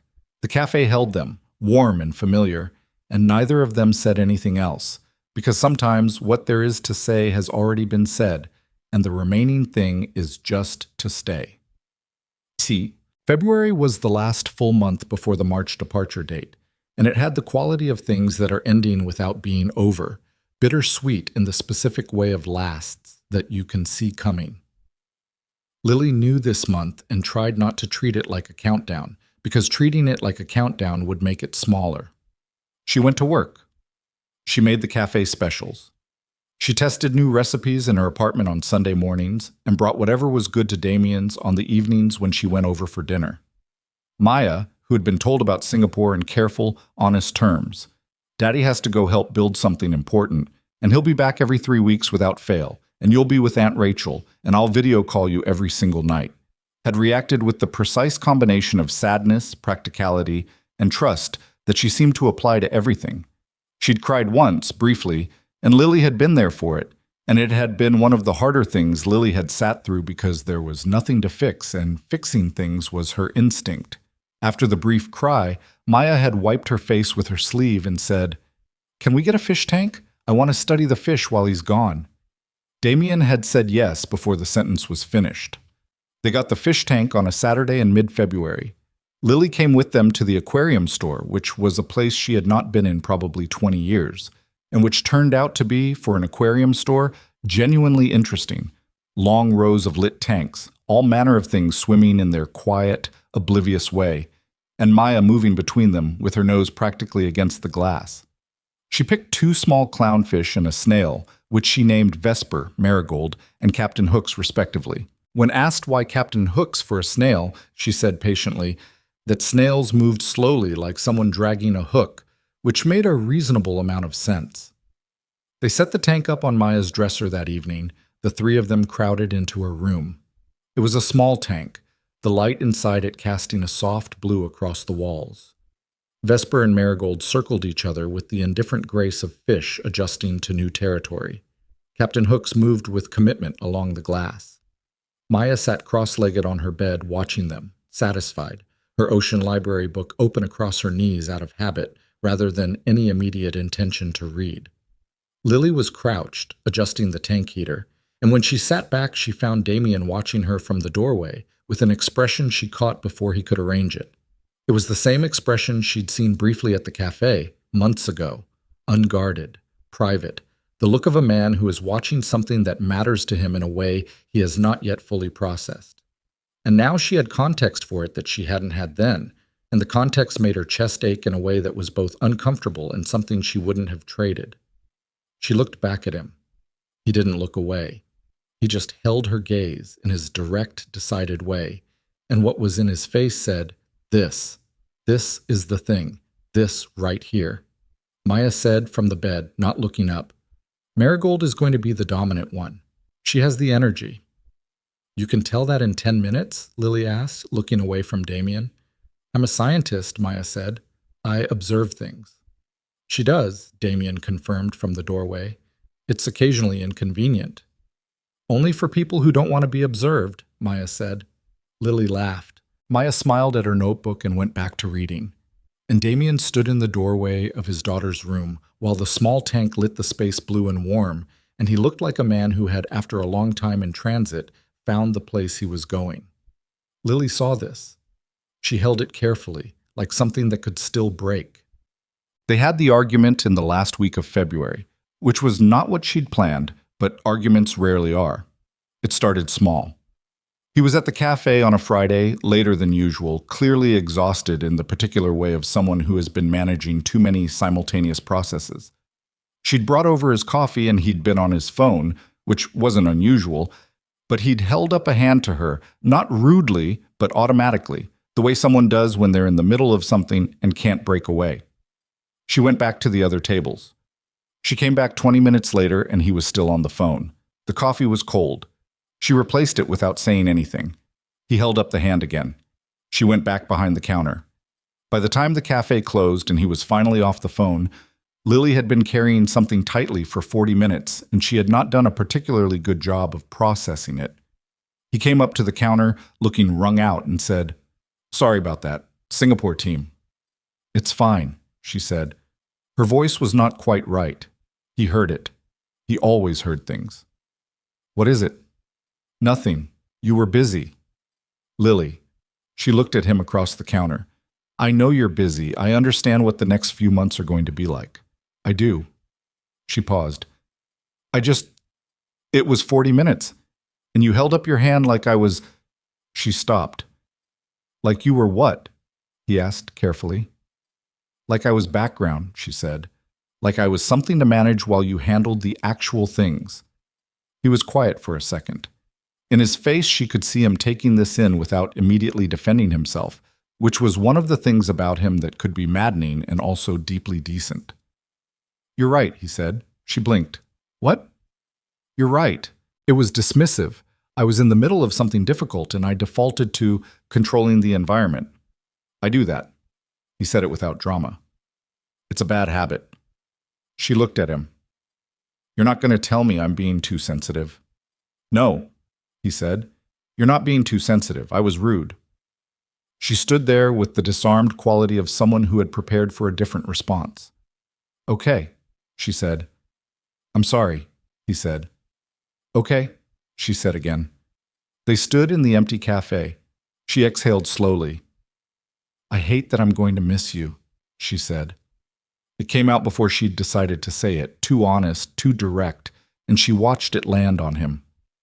"I hate that I've gotten used to this, and now the schedule is going to change, and I'm going to be here, and you're going to be—" "Oh, I know," he said, "and I know that's not— I'm not asking you not to go. I wouldn't do that." "I know. I just wanted to say it." She met his eyes. "That I'm going to miss you, so that it's been said." He came around the counter, which he'd never done before in 9 months of cafe visits, and he stood on her side of it, which made everything feel different immediately. And he put his hands on either side of her face, and he looked at her with the full, direct, unhedged version of his attention. "I'm going to miss you in a way that's going to make the work difficult," he said. "Which is new for me. Work has never been difficult because of a person before." She looked up at him. Her eyes were doing something inconvenient. "That's the nicest thing you've ever said to me. I mean it." "I know you do. That's why." She put her hands over his briefly, and then stepped back and collected herself because she was at work, technically, and she had some dignity to maintain. March 2nd. March 2nd, he confirmed. It was the departure date. "You'll call when you land?" "Yes." "Every 3 weeks?" "Every 3 weeks?" He looked at her steadily. "Nothing about this is changing, just the geography." She nodded. She believed him. She was also, underneath the belief, more scared than she'd admitted to anyone, including herself, because she understood now, with complete clarity, what she stood to lose if the geography proved to be more than they could hold across. She had been here before, waiting, and having the waiting end wrong. She was not the same person she'd been at 15, or 25, or even 29. She was 30, and she was more honest about things, and she knew what she wanted, and she'd said so. But some fears don't update the way logic does. Some fears live in the body, in the specific memory of loss, and they don't really care how much you've grown. She would manage them. She was good at managing. It was what she did. She just hoped, this time, that managing wouldn't cost her everything she'd stopped managing enough to want. He left on a Sunday morning, early, before the city was fully awake. Lily did not go to the airport. They'd talked about it, and both agreed that airports were for reunions, not departures, and that goodbyes in departure halls had an officialness that neither of them wanted to perform. She came to his apartment the night before. Maya was staying with Rachel that night. A concession to the reality that Damien needed to finish packing and that transition nights were easier for Maya when there was something to do, and Rachel had promised a movie and too much popcorn. Maya had hugged Lily at pickup with her full, unhesitating body, the way children hug when they mean it without thinking about it, her arms around Lily's waist and her face pressed briefly against her coat. "Take care of Vesper and Marigold," Maya said, into Lily's coat. "I will," Lily said. "Captain Hooks, too." "Captain Hooks doesn't need much care. He's self-sufficient." "I believe it." Maya pulled back and looked at her with those serious gray eyes. "You'll still be here when he gets back," she said. Not a question. Something between a statement and a request.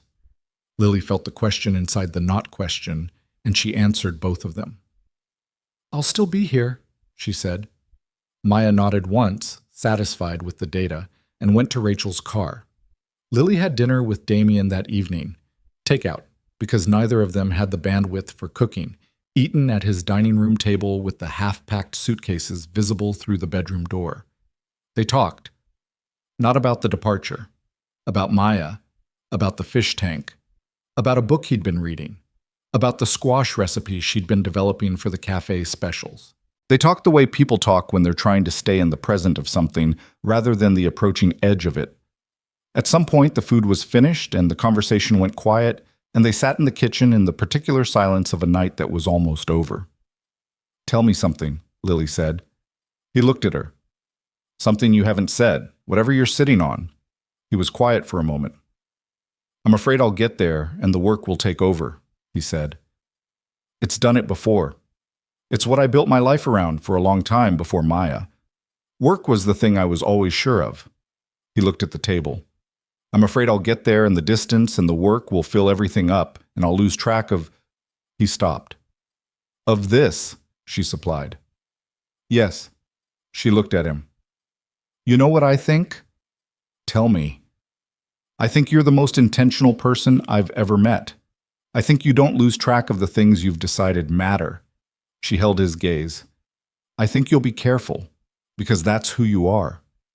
He looked at her for a long moment. "I needed to hear that," he said, which was not something he said often, and the honesty of it went straight through her. "I know," she said. She left at 11.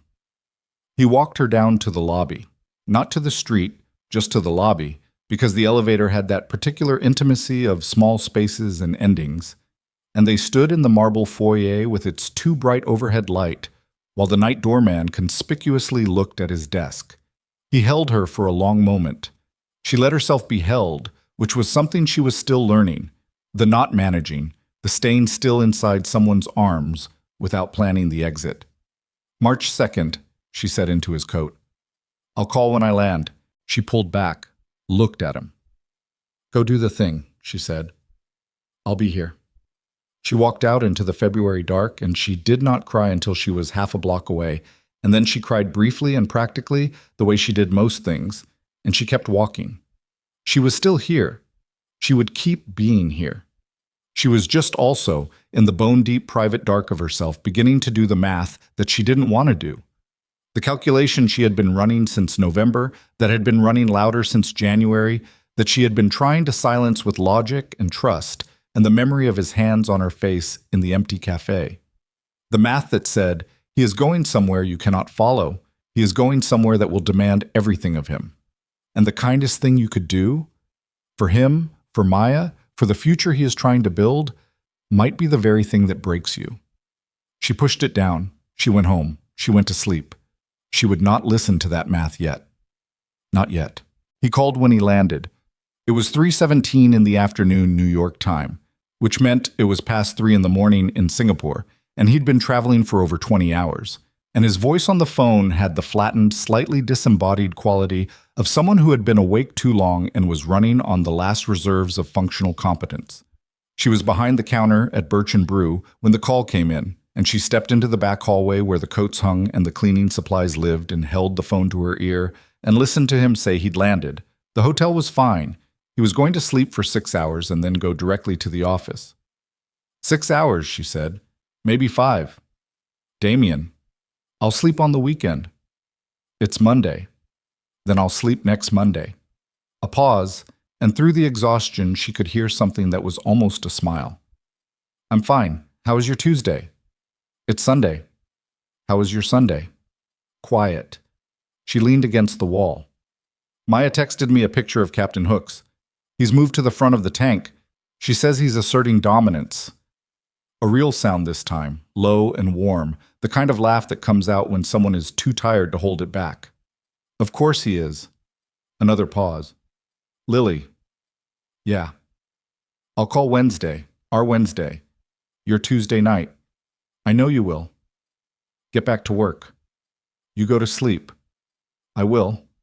A beat of quiet across 12 time zones. I'm glad you picked up. I always pick up, she said. She went back to the cafe. She made coffee and took orders and split the last piece of pie with Connie at closing time, and she was fine. She was completely fine.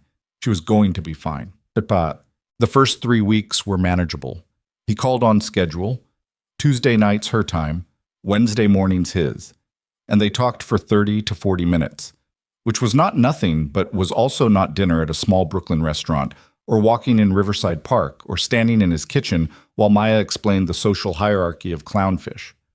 The calls had a specific texture, warm but slightly effortful, two people working to maintain the dimensions of something across a medium that flattens everything.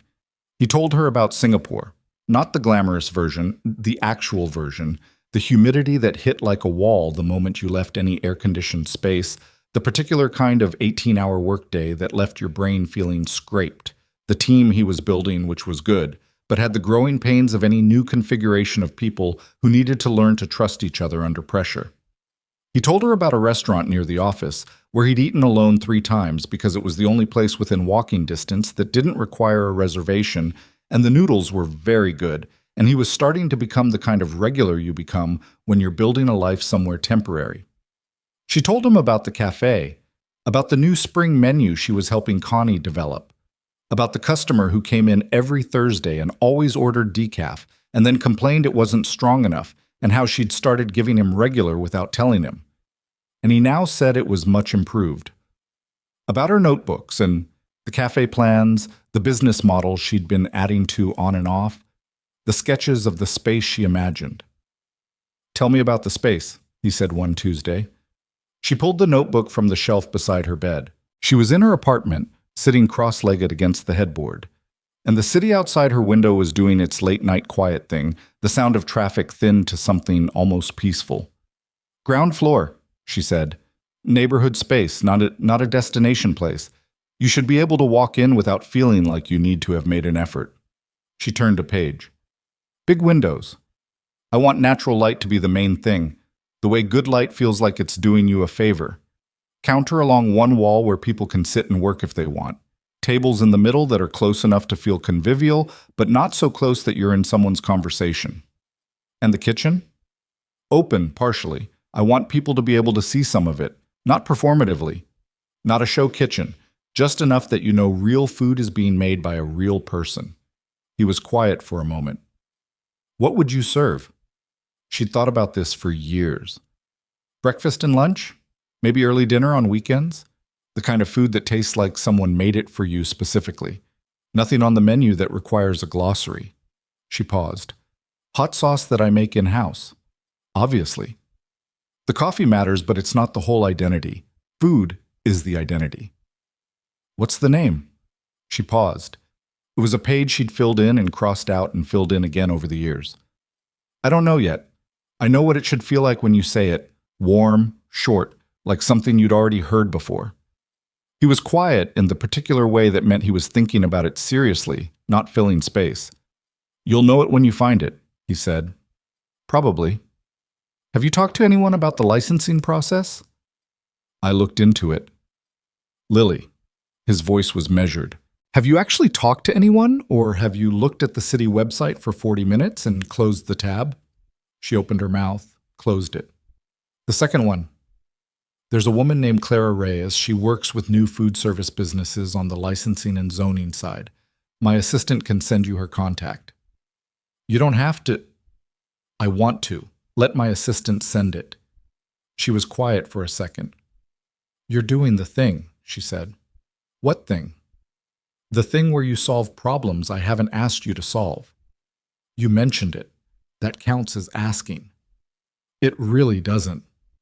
Lily, his voice was patient and slightly exasperated in equal measure. Let me send you the contact. She looked at her notebook, at the crossed-out names and the sketched floor plan and the years of accumulated wanting, sitting in a spiral notebook on a shelf. Okay, she said. Thank you. Don't thank me. It's information. I might do nothing with it.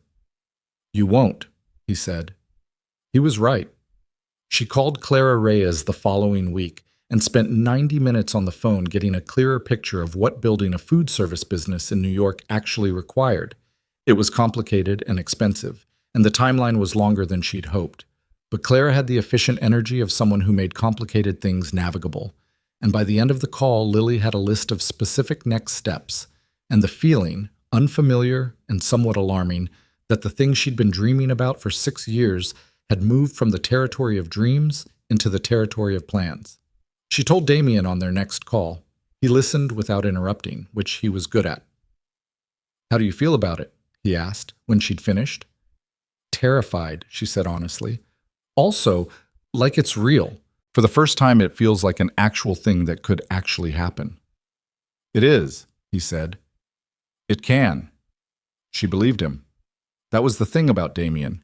He didn't say things he didn't mean, and over the months she'd known him, she'd calibrated to that, had learned to take his words at face value because the face value was what he intended.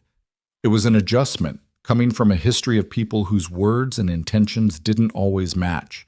She believed him, and she was happy, and the first 3 weeks were manageable. It was the weeks after that that started to cost something. By mid-April, the calls had shifted. Not dramatically, not in a way she could have pointed to in a single conversation and said, there. That's when it changed. It was subtler than that. A gradual compression, the way a slow leak changes the pressure in a room before you can identify the source. He was tired in a way that went deeper than jet lag. She could hear it. The Singapore team had hit complications, a regulatory issue that required renegotiating terms with a government body that moved at its own geological pace, a key hire who fell through 3 weeks in, a set of financial projections that turned out to have been based on optimistic assumptions about the regional market that weren't holding up. He talked about these things. When she asked, in the clipped shorthand of someone managing too many problems to give any of them full narrative treatment, the calls started running shorter. Not by design. She didn't think by design. But because he was being pulled in multiple directions, and she could feel the pull even through the phone, the way a man who is genuinely overwhelmed starts to run economy mode on everything that isn't the immediate crisis. She told herself this was temporary. She told herself this was what she'd known to expect. She told herself she was not Jake Holloway's second choice, that she was not her mother waiting in an apartment for a phone to ring, that she was 30 years old and she had chosen this with her eyes open, and that choosing something with your eyes open means accepting the parts that are hard. She was very good at telling herself things. What she couldn't tell herself was that she wasn't scared, that the math she'd been pushing down since February hadn't started running louder, that at 3 in the morning when she couldn't sleep, she wasn't lying in the dark doing the calculation she'd been avoiding, the one that said, he is building something enormous. He is pouring everything he has into it. And you are a waitress with a notebook in New York who is an arrangement that became something real. And arrangements that become real are still, at their core, arrangements, and arrangements can end. She knew this was unfair to him. She knew it was her own fear talking, dressed up in the language of practicality. But fear is not interested in being fair. She kept picking up the calls. She kept being honest, mostly. She kept going to work and feeding Maya's fish twice a week. She'd gotten a key to the apartment from Rachel because Maya had asked if Lily could check on Vesper and Marigold and Captain Hooks on the days Rachel worked late. She did this on Wednesdays and Saturdays. She stood in the apartment that smelled like Damien's cologne in the Vegas background way and watched 3 small creatures going about their business in the blue-lit tank, and she talked to them, which she was not going to admit to anyone. Marigold, she said one Wednesday evening in April, crouching to be level with the tank. You're the assertive one. What would you do? Marigold swam past with the indifference of a creature that did not traffic in human dilemmas. Right, Lily said. Probably the right call. She fed them their pinch of food. She let herself out. She went home and she made tea, and she sat at her kitchen table with her cafe notebook open in front of her, and she tried to think about plans and timelines and Clara Reyes's list of next steps. And instead, she thought about what she would do if the distance did what distance sometimes did. If it stretched the thing between them until it was thinner than what they'd started with, until all that was left was the shape of something that had once been warm. She sat with that for a long time. She did not call Priya, because calling Priya would mean saying it out loud, and saying it out loud would make it more real than she wanted it to be. She closed the notebook and went to bed and did not sleep well and got up and went to work. The decision took shape over 3 weeks in May, slowly, the way bad decisions often do. Not as a single moment of choice, but as an accumulation of small rationalizations that each seem reasonable in isolation and only reveal themselves as a unified disaster in retrospect. She found the first thread on a Thursday evening. She was at the cafe after close, doing the inventory Connie had asked her to finish, when her phone showed a notification from a financial news alert she'd set up months ago out of idle interest. The alert was about Cross Capital Group, about the Singapore expansion specifically. The headline used the words landmark and multi-billion and industry-defining, and there was a quote from an industry analyst that described Damien's strategic vision as generational. She read the article in the stockroom, standing between the bulk coffee bags and the extra napkins. Generational. That was the word. She thought about that word for a long time. She thought about what it meant to stand next to something generational. She thought about her notebook with its sketches and crossed-out names. She thought about the gap she'd told him wasn't real, about the thing Priya had said, that the gap was a story she told herself about her own value. And she tried to believe that the way she'd believed it in November, in the restaurant, when his hands were on her face, and the distance between them was measured in inches. She found it harder from inside a stockroom with a food service inventory spreadsheet and a landmark multi-billion industry-defining headline on her phone. The second thread came from Rachel. Damien's sister called her in the second week of May. Not urgently, just to check in, the way Rachel did occasionally because she was a person who maintained relationships with the deliberate, caring effort of someone who had watched her family contract and decided to work against the trend. "He sounds exhausted," Rachel said. Not accusingly, just noting it. "I know," Lily said. "The regulatory issue is still going." "It's more than that." Rachel was quiet for a second. "He does this thing. When something really matters to him and it starts to go wrong, he pulls inward. He doesn't ask for help. He just absorbs everything and keeps going until he breaks something, usually himself." She paused. Maya's mom used to say he was impossible to be with during hard seasons, that there was no room left. Lily sat with this. "He's been calling," she said carefully. "I know. But are you actually talking, or is he giving you the managed version?" She thought about the recent calls, the clipped shorthand, the way the energy in his voice had changed. "He's managing," she said. "Yeah." Rachel exhaled. "I'm not telling you this to worry you. I'm telling you because he doesn't usually let people see it when it's bad. The fact that he's still calling you every week, even the short ones, that's him trying. That's Damien trying." She understood that. She did. But understanding something and being able to hold it without it hurting were not the same operation. The third thread was the one that undid everything. His call on a Tuesday in late May came later than usual, midnight her time, noon Singapore, and she'd been asleep and woke to her phone and answered with the automatic clarity of someone who had made a decision months ago to always pick up. "Sorry," he said immediately. "I should have texted first." "It's fine. What's wrong?" A silence. "The regulatory deal fell through," he said. "Completely. We need to restructure the entire approach. It sets us back 4 months minimum." 4 months. She did the math she didn't want to do. 4 months added to September meant January. January minimum. "Damien," her voice was careful. "Are you okay?" "I'll sort it out." The flatness in his voice was the particular flatness of someone who has passed through upset and come out the other side into grim competence. It's a setback, not a failure. It's fixable.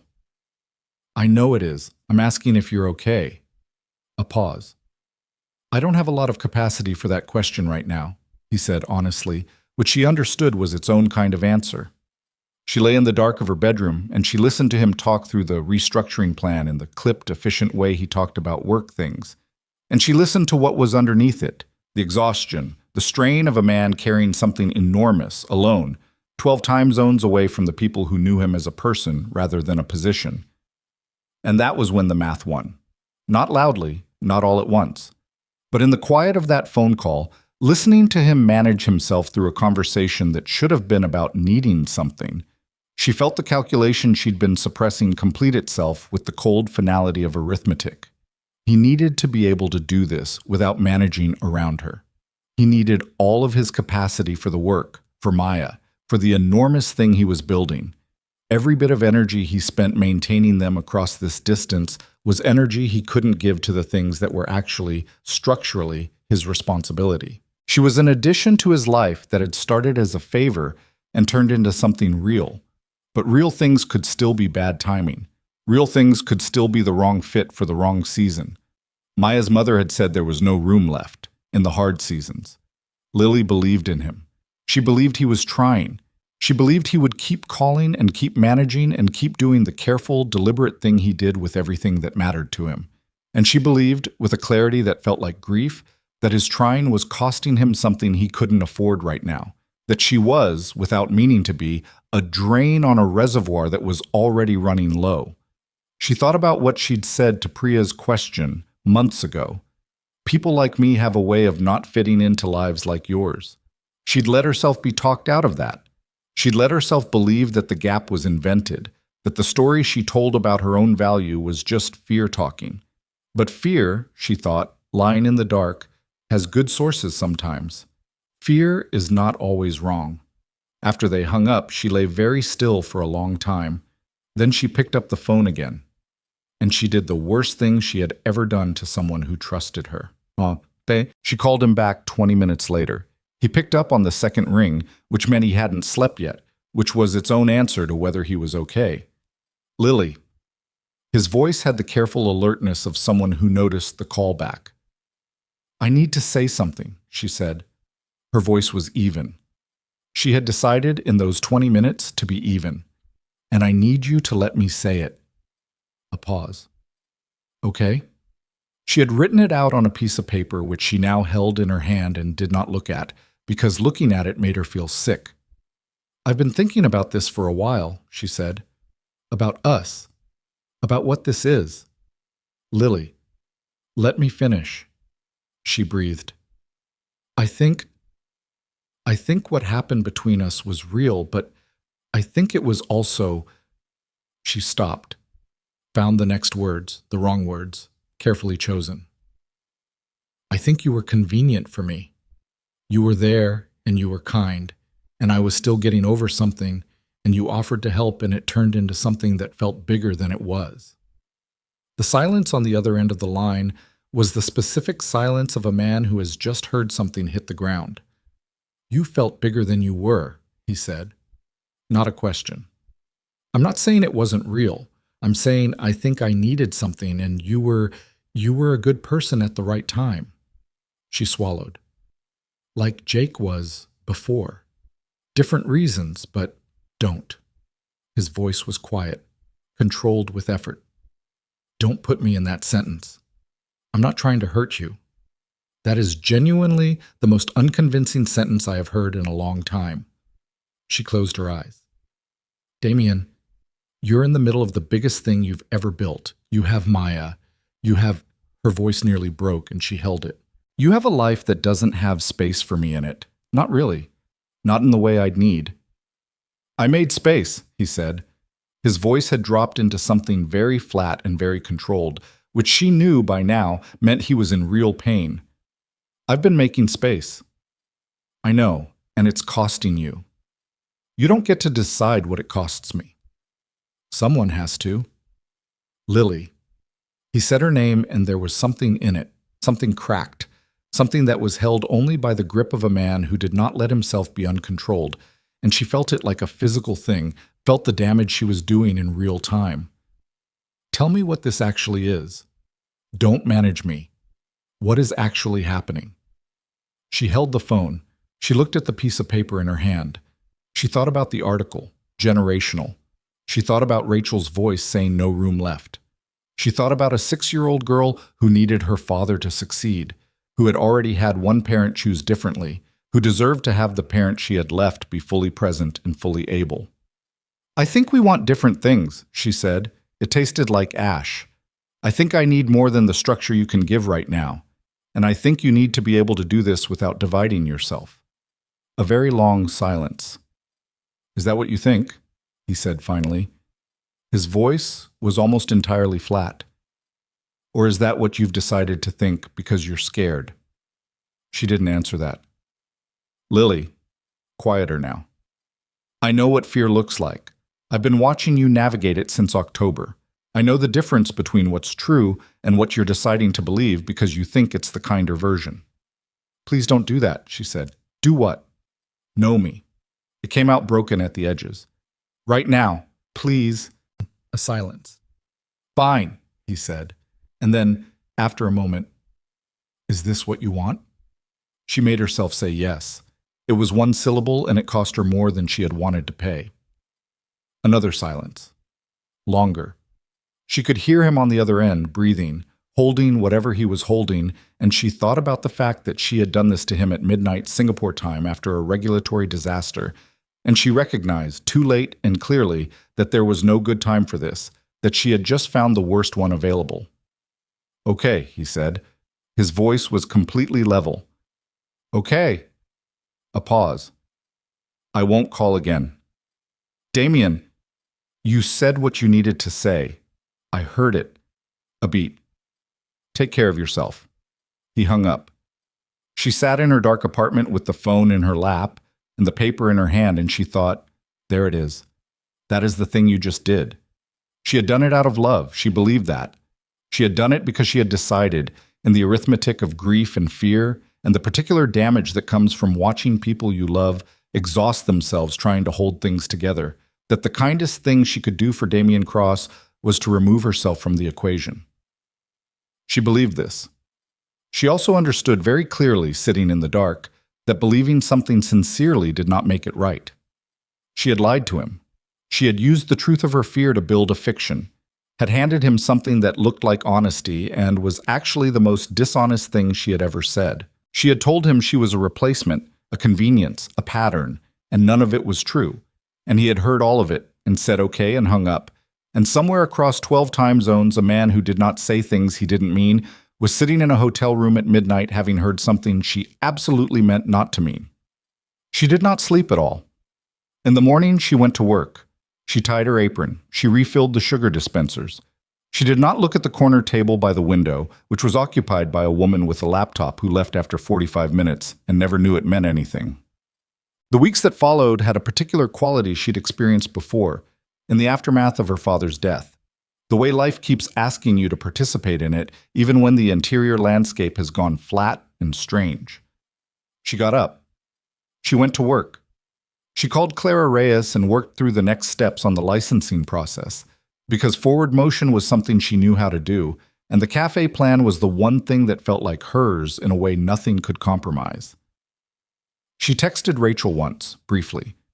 I wanted you to know, we're not in contact anymore. I'm sorry. Rachel took 12 hours to respond and then wrote, I don't understand, but okay, you're still welcome to check on the fish if you want. Lily continued checking on the fish. She needed the small obligation of it. She needed something to take care of. Maya texted her about Captain Hooks twice in June. Lily responded both times. She did not know if this was wise, but she did it because she was not going to abandon a 7-year-old who had trusted her with information about snail behavior, and she drew a hard line there regardless of everything else.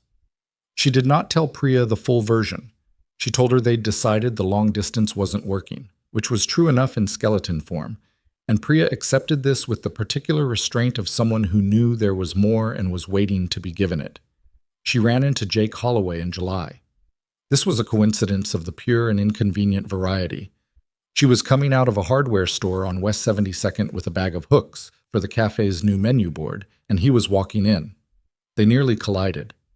He said her name with genuine surprise. She said his. They stood on the sidewalk for a moment. He looked the same, slightly older, maybe. The particular subtle ease of a man whose life is going well. "You look good," he said. "Thanks." She did not say it back. Not out of cruelty, just because she was tired and it didn't feel necessary. "Serena and I, we got engaged last spring." "Congratulations," she said, and meant it cleanly, with the clarity of someone for whom that chapter had genuinely closed. She'd thought seeing him would feel like something. It felt like running into an old coworker. "That's really good, Jake." He seemed slightly taken aback by how uncomplicated she was about it. Are you seeing anyone?" She thought about 12 time zones, about a phone call she'd ended, about a man who said okay and I won't call again, and had kept both promises to the letter. "No," she said. "Right."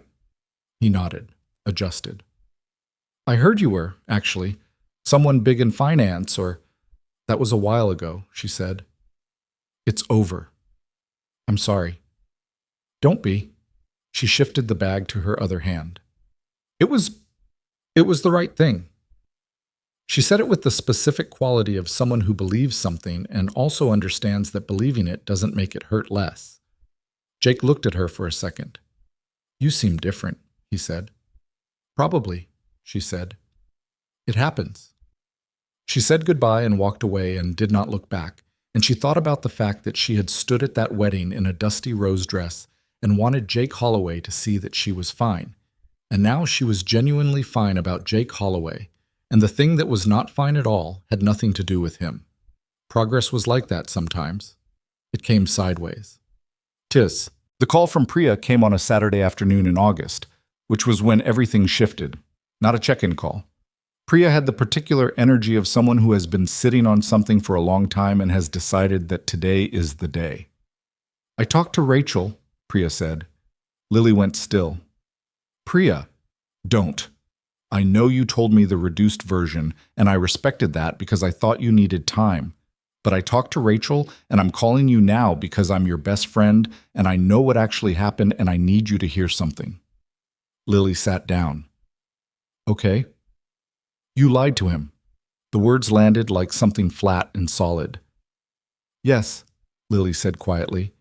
"You told him he was a replacement. You told him he was convenience." Priya's voice was not angry. It was the voice of someone who is being very precise because precision is what the moment requires. "Lily, you told the most honest person I have ever encountered, and I met him for 3 hours at my wedding. You told him the most dishonest thing you have ever said because you thought it was kind. I thought it was necessary. You thought you were a burden. You thought you were in the way of his success. You decided, without asking him, that he would be better without you, and then you made that choice for him by lying." Lily said nothing. "And here's the thing," Priya's voice shifted. "He believed you. Rachel says he came back for his first 3-week visit in June, and he didn't say much. He took Maya places. He went back. He's not calling anyone. He's just working." A pause. "Because you told him something he didn't want to believe, and then he decided to believe it, because you've never lied to him before. And he didn't have a reason not to take you at your word." Lily was quiet for a long time. Outside her window, August was doing something brutal to the city. The air thick and hot and heavy, the light without mercy. "I don't know how to fix it," she said finally. "I know you don't," Priya said. "I'm not calling to tell you how to fix it. I'm calling to tell you what it is." Her voice was careful now, the therapist voice underneath the friend voice. "You made a choice out of love that was actually a choice out of fear. And you built a story that hurt someone who trusted you, and you've been calling it a sacrifice. And I'm telling you, as someone who loves you, that it was fear wearing the costume of sacrifice. And you need to be honest about that before you can do anything else." Lily sat with this. It landed differently from her own version of the argument, the one she'd been running in circles all summer. Priya was not saying anything she hadn't thought. but hearing it said plainly by someone who had seen all of it and was not being unkind, it was different. It removed the distance she'd been using to manage the knowledge. "He's in Singapore until January," she said. "Probably. He told me he wouldn't call." "I know. He doesn't say things he doesn't mean." "No," Priya said. "He doesn't." Lily looked at her hands, at the cafe notebook on the table, open to a page of plans, at the August light coming through the window, too bright, too much. "What do I do?" she said. Priya was quiet for a second, then, "You could start by telling the truth. The actual truth. Not the managed version, not the version you assembled to protect him." A pause. "The version where you were terrified and you did the worst thing available because you thought it was the kindest, and you were wrong. He might not—" She stopped. "He might be done." "He might be," Priya said. "That's the cost of what you did. You don't get to know in advance." Her voice was gentle now, the hard part said. "But you don't get to keep living inside the lie either. Even if it's just for your own sake. You need to tell the truth." Lily sat in the August heat for a long time after the call ended. She thought about a man in a Singapore hotel room at midnight saying, "Okay," in a voice that was held together by will alone. She thought about a 7-year-old girl who watched the fish tank on Wednesdays and sent her pictures of Captain Hooks asserting dominance. She thought about a corner cafe table, and rain, and an umbrella held over both of them, and 12 blocks walked in the dark. She thought about the deal they'd made, one night, one wedding, and how little it had stayed in its category. How badly she had underestimated what it would become, how thoroughly she had failed to protect herself from it, and how, in trying to protect him, she had done the thing she'd most wanted to avoid. She opened her notebook. She turned to a blank page. At the top she wrote, "What is actually true?" And then she wrote it down. All of it, the real version, without the management, and without the fear dressed as sacrifice. She wrote it because Priya was right that she needed to be honest with herself before she could be honest with anyone else. She wrote for a long time. When she was done, she sat looking at the page. And the thing that was true was still frightening, but it was also undeniably clear. She loved him. She had loved him for a long time. She had done something terrible out of love and fear in equal measure, and she had called it kindness, and it wasn't. January was 5 months away. 5 months was not nothing. But it was also not nothing that she had the truth now. And the truth was a place to start. 5 months was not nothing, and Lily spent them the way you spend time when you've made a decision you can't yet act on. With the particular focused restlessness of someone who has somewhere to be and has to wait for the calendar to agree. She worked. She called Clara Reyes twice more and moved through the licensing checklist with a methodical, almost aggressive intention, because the cafe plan was the thing she could control and she was going to control it. She walked neighborhoods on her days off, looking at empty storefronts the way you look at them when they're no longer hypothetical, evaluating light and foot traffic and the specific quality of a block's energy, the intangible thing that makes one corner feel like community and another feel like transit. She found 3 spaces she liked and photographed them and added notes to her notebook. She called a small business attorney Clara had recommended. She opened a separate savings account and named it, in the banking app, Actual Plan. She checked on the fish every Wednesday and Saturday. She and Maya had developed, over the summer and into fall, a text correspondence that existed in its own quiet space, separate from everything complicated with Damien. Maya sent her pictures of things she found interesting.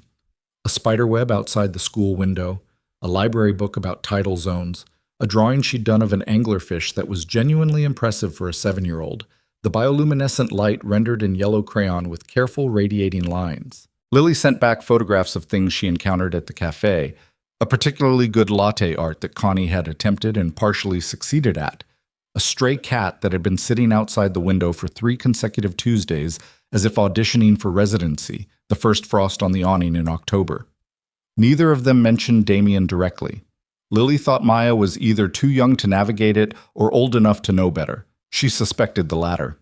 Rachel called once in October, brief and practical, to say that Damien was coming back for his 3-week visit in November, his last one before the January return.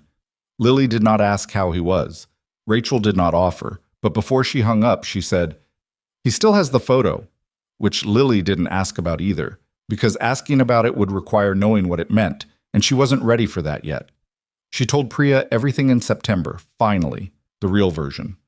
Sat in Priya's apartment on a Sunday afternoon with tea that went cold and talked for 2 hours and said all of it without managing any of it. The fear, the calculation, the lie, the arithmetic of grief that had passed itself off as sacrifice. Priya listened without interrupting, which was its own form of love. And when Lily was done, she said, "Okay, so what are you going to do about it?" "I don't know yet," Lily said. "You do," Priya said. "You just don't know if it'll work." "There's a difference." "A significant one, yes." Priya refilled Lily's tea. "You're going to tell him the truth. That's what you're going to do. The question is how. He said he wouldn't call again." "He said he wouldn't call. He didn't say he wouldn't listen." Priya looked at her steadily. "He's an honest person, Lily.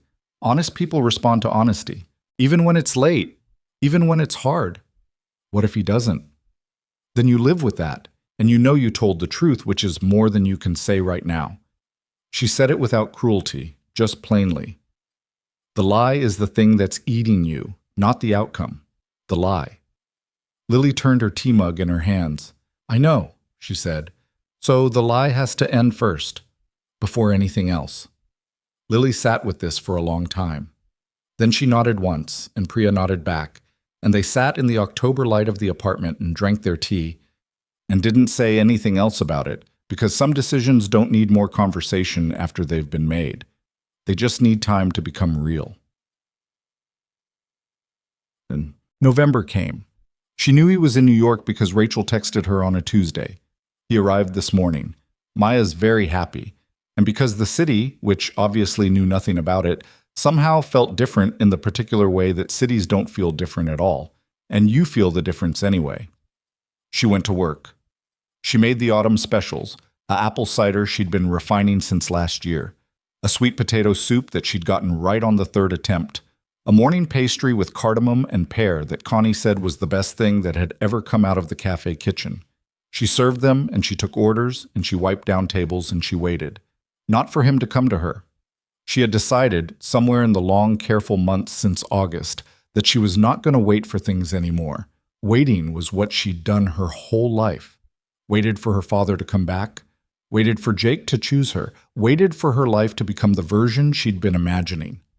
She was done with the waiting posture. Whatever happened with Damien, she was going to be the one who moved. She just needed to find the words first. The right ones. Not managed, not performed, just true. She worked on them in the notebook, between the cafe plans and the licensing notes and the sketched floor plans.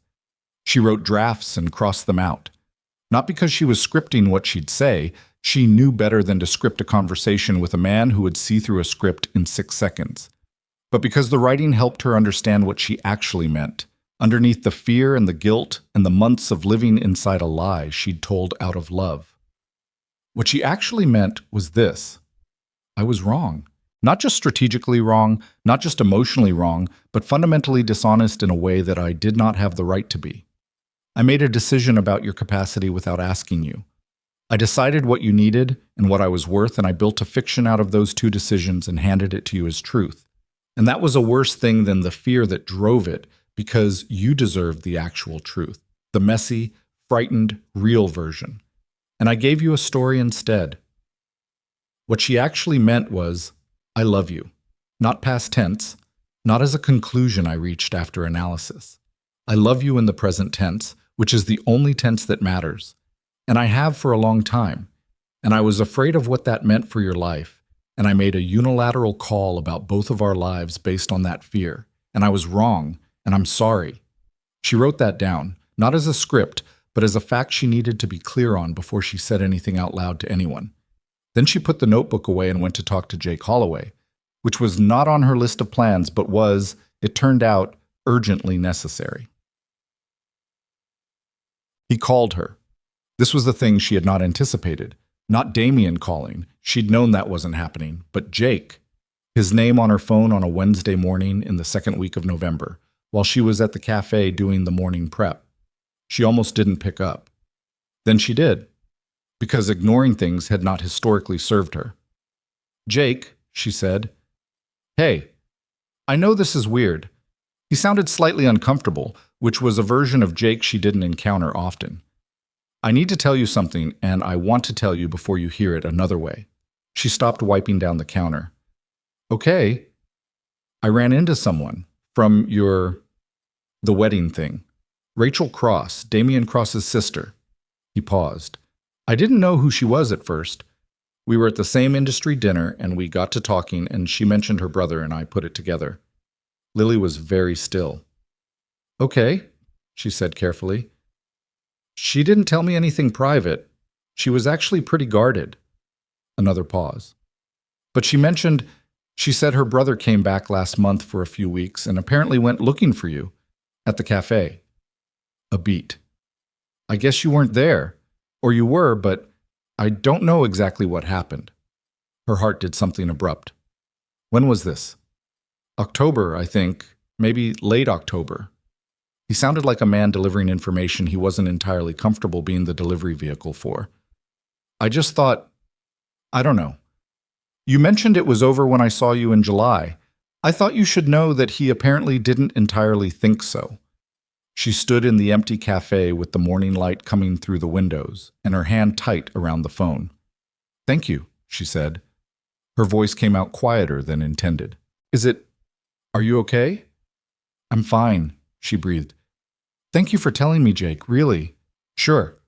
He seemed relieved to be finished with it. "Take care of yourself, Lily." She hung up. She stood in the cafe for approximately 2 minutes, completely still, while the information rearranged itself in her chest. October. He'd come back in October, his 3-week visit, and he'd come to Birch and Brew. She had been working every shift in October. She hadn't taken any time off, hadn't changed her schedule, which meant he'd come on a day she wasn't there, or a time she wasn't there, or he'd stood outside and not come in, because he'd said he wouldn't call, and standing at the door of a cafe and walking away was a different kind of keeping that promise. She didn't know which. She wouldn't know until she asked. She took off her apron. She called Connie from the back hallway and said she needed 2 hours. She was sorry, it was important, and Connie, who had seen everything in 30 years of running this cafe and was not a woman who required extensive explanation, said, "Go, she'd cover the morning." Lily went. She didn't go to the apartment. She went to Rachel's first because Rachel was the person she had a text relationship with, and the person who had said he still has the photo in October, and if she was going to do this, she was going to do it correctly. Rachel opened the door on the second knock and looked at Lily for about 3 seconds and said, "I thought it would take you longer." "He went to the cafe in October," Lily said. "Yes." "Did he go in?" Rachel was quiet for a second. "He walked there. He stood outside for about 15 minutes, then he came back." She studied Lily's face. "He didn't say why. He didn't have to." Lily breathed through this. A man who doesn't say things he doesn't mean, standing outside a cafe for 15 minutes in the October cold, not going in, walking away. That was its own sentence. It said, "I'm not done." It also said, "But I heard what you told me, and I'm not going to ignore what you said." He was trying to respect a decision she'd made out of fear while simultaneously being unable to entirely stay away. She understood this completely. "He's at the apartment?" she asked. "He took Maya to school this morning. He'll be back by noon." Rachel looked at her steadily. "Are you going to tell him the truth?" "Yes." "The whole truth, not a version of it." "The whole thing." Lily met her eyes. "I owe him that." Rachel looked at her for another long moment. Then she stepped back. "Come in," she said. "I'll make coffee. He'll be back in an hour." She did not wait at Rachel's.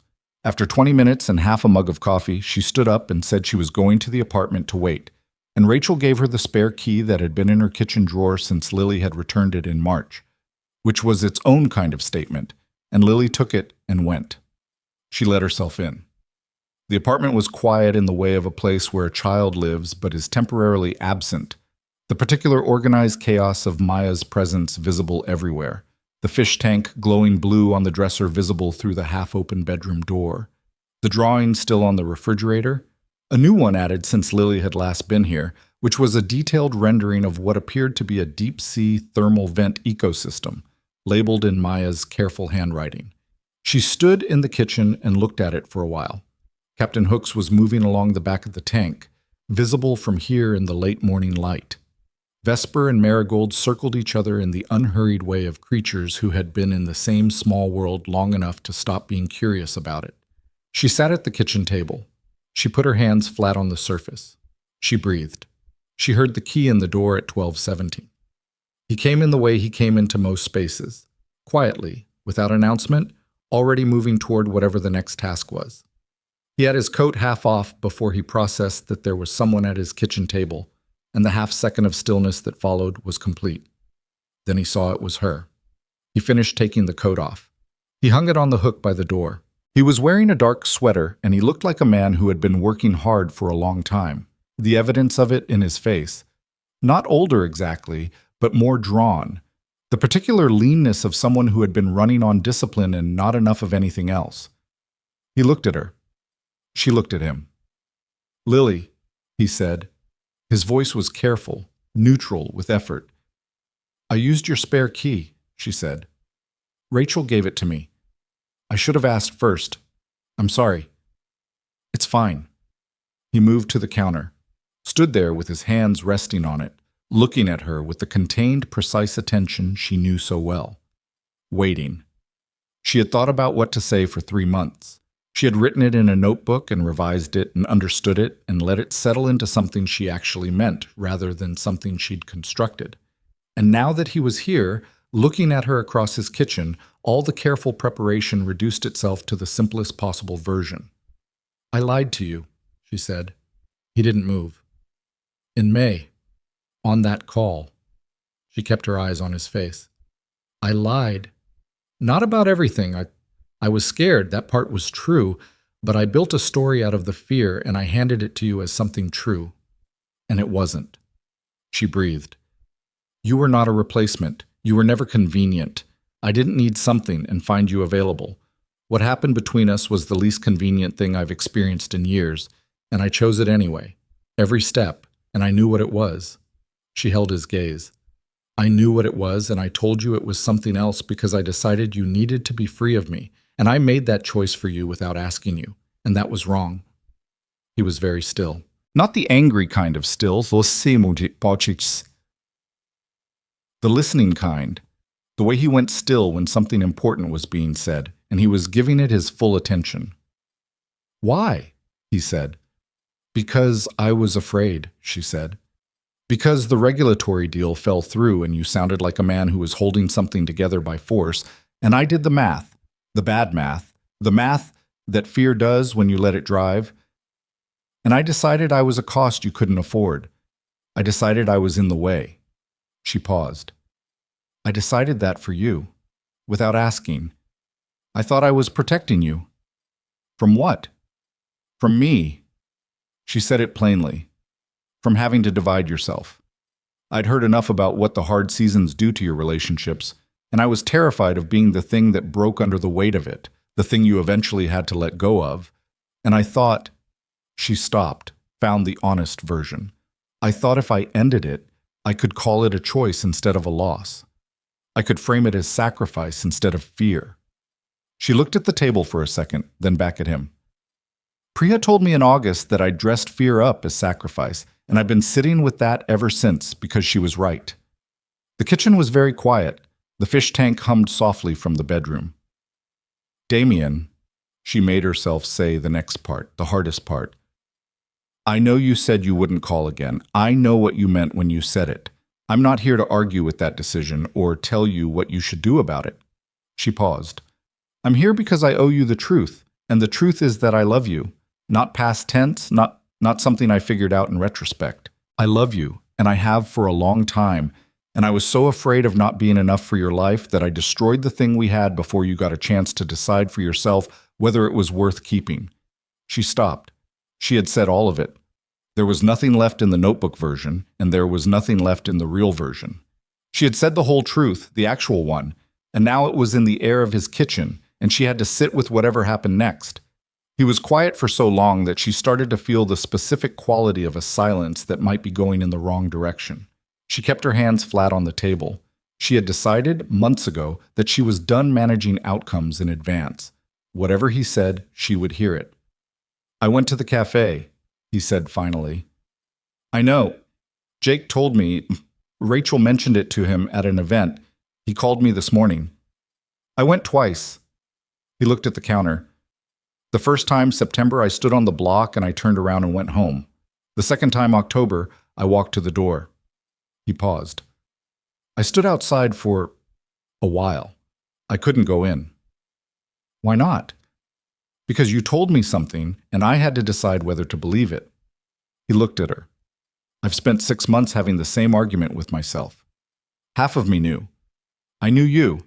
I knew the way you talked about things that mattered. I could hear when your voice wasn't right. Half of me knew what I heard on that phone call wasn't the whole truth." He turned the coffee mug on the counter. "The other half said, she's the most honest person you know. If she said it, she meant it. Don't make her into someone different because it's convenient." "Which half won?" "Neither," he said. "I just stood outside a cafe for 15 minutes and went home." He looked at her directly. "Because I needed you to tell me. I needed it to come from you. I wasn't going to show up at your door and make you deal with me if you'd made a real decision." "It wasn't a real decision," she said quietly. "It was fear making decisions and calling itself something better." He held her gaze for a long moment. Something in his face was doing the thing she'd learned to read.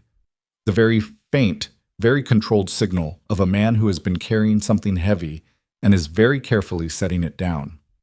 "I know," he said. She blinked. "You know?" "I knew." He exhaled, short and quiet. "I knew it wasn't real. I just needed you to know it too." He moved from the counter, came to the table, pulled out the chair across from hers and sat down. And they were level now.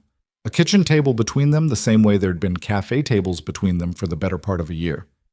"I spent 3 months being furious at you, and then 3 months being—" He stopped. "I don't have a good word for it. The kind of missing something that doesn't stop feeling like missing it even when you try to work through it." "I'm sorry," she said. The words were inadequate, and she said them anyway because they were what she had. "I'm genuinely sorry. I should have trusted you with the actual thing, the fear, the calculation, all of it. I should have said I was scared instead of building something false out of it." "Yes," he said simply. Not forgiving or unforgiving, just honest. "I know I don't get to decide what happens next," she said. "I made the wrong call and there's a cost to that, and I'm not asking you to pretend there isn't." He looked at her steadily. In the kitchen light of a November morning, with his coat on the hook and the fish tank humming and 6 months of hard distance between them, he looked like someone who had been waiting for something specific to become clear. Like a man who had been doing his own math, in hotel rooms and office buildings, and on the sidewalk outside a cafe, and had reached the same conclusion she had, but from the other direction. "Lily," he said, "tell me what you want." She had not been asked this cleanly in a long time, without scaffolding or context or the implication that the answer had limits. Just, "Tell me what you want." She told him, "I want to try again. I want to do it honestly this time. The whole thing, all the parts that are difficult, without managing the outcome in advance. I want to not decide for you what you need. I want—" She looked at him. "I want to be the person you call when the regulatory deal falls through, not the one you manage around." He was quiet. "I know January is 6 weeks away," she said. "I'm not asking for everything right now. I'm asking if there's something left to come back to." He looked at her for a long time. She held it. She had decided she was done looking away from things that mattered. "There was never nothing left," he said. "That was always going to be the problem." She felt something in her chest release, not dramatically, not with relief so complete it erased everything that preceded it, but the specific release of something that has been held tight for a long time, finally being allowed to breathe. "Okay," she said. "But I need you to mean it," he said. "Not the version you're telling me to protect me. The version that's actually true." He held her gaze. "If you're scared, I need you to say you're scared. If it gets too much, I need you to say that instead of building me a story." "Yes," she said. I'm not easy to be with in hard seasons, he said. Rachel probably told you. Maya's mother left partly because of it. He said it without self-pity, just factually. I close off. I manage things instead of feeling them. I'll do it to you, and I won't always notice when I'm doing it. I know, she said. I watched you do it on a phone call from 12 time zones away. And? And I should have said something instead of making a unilateral decision. She met his eyes.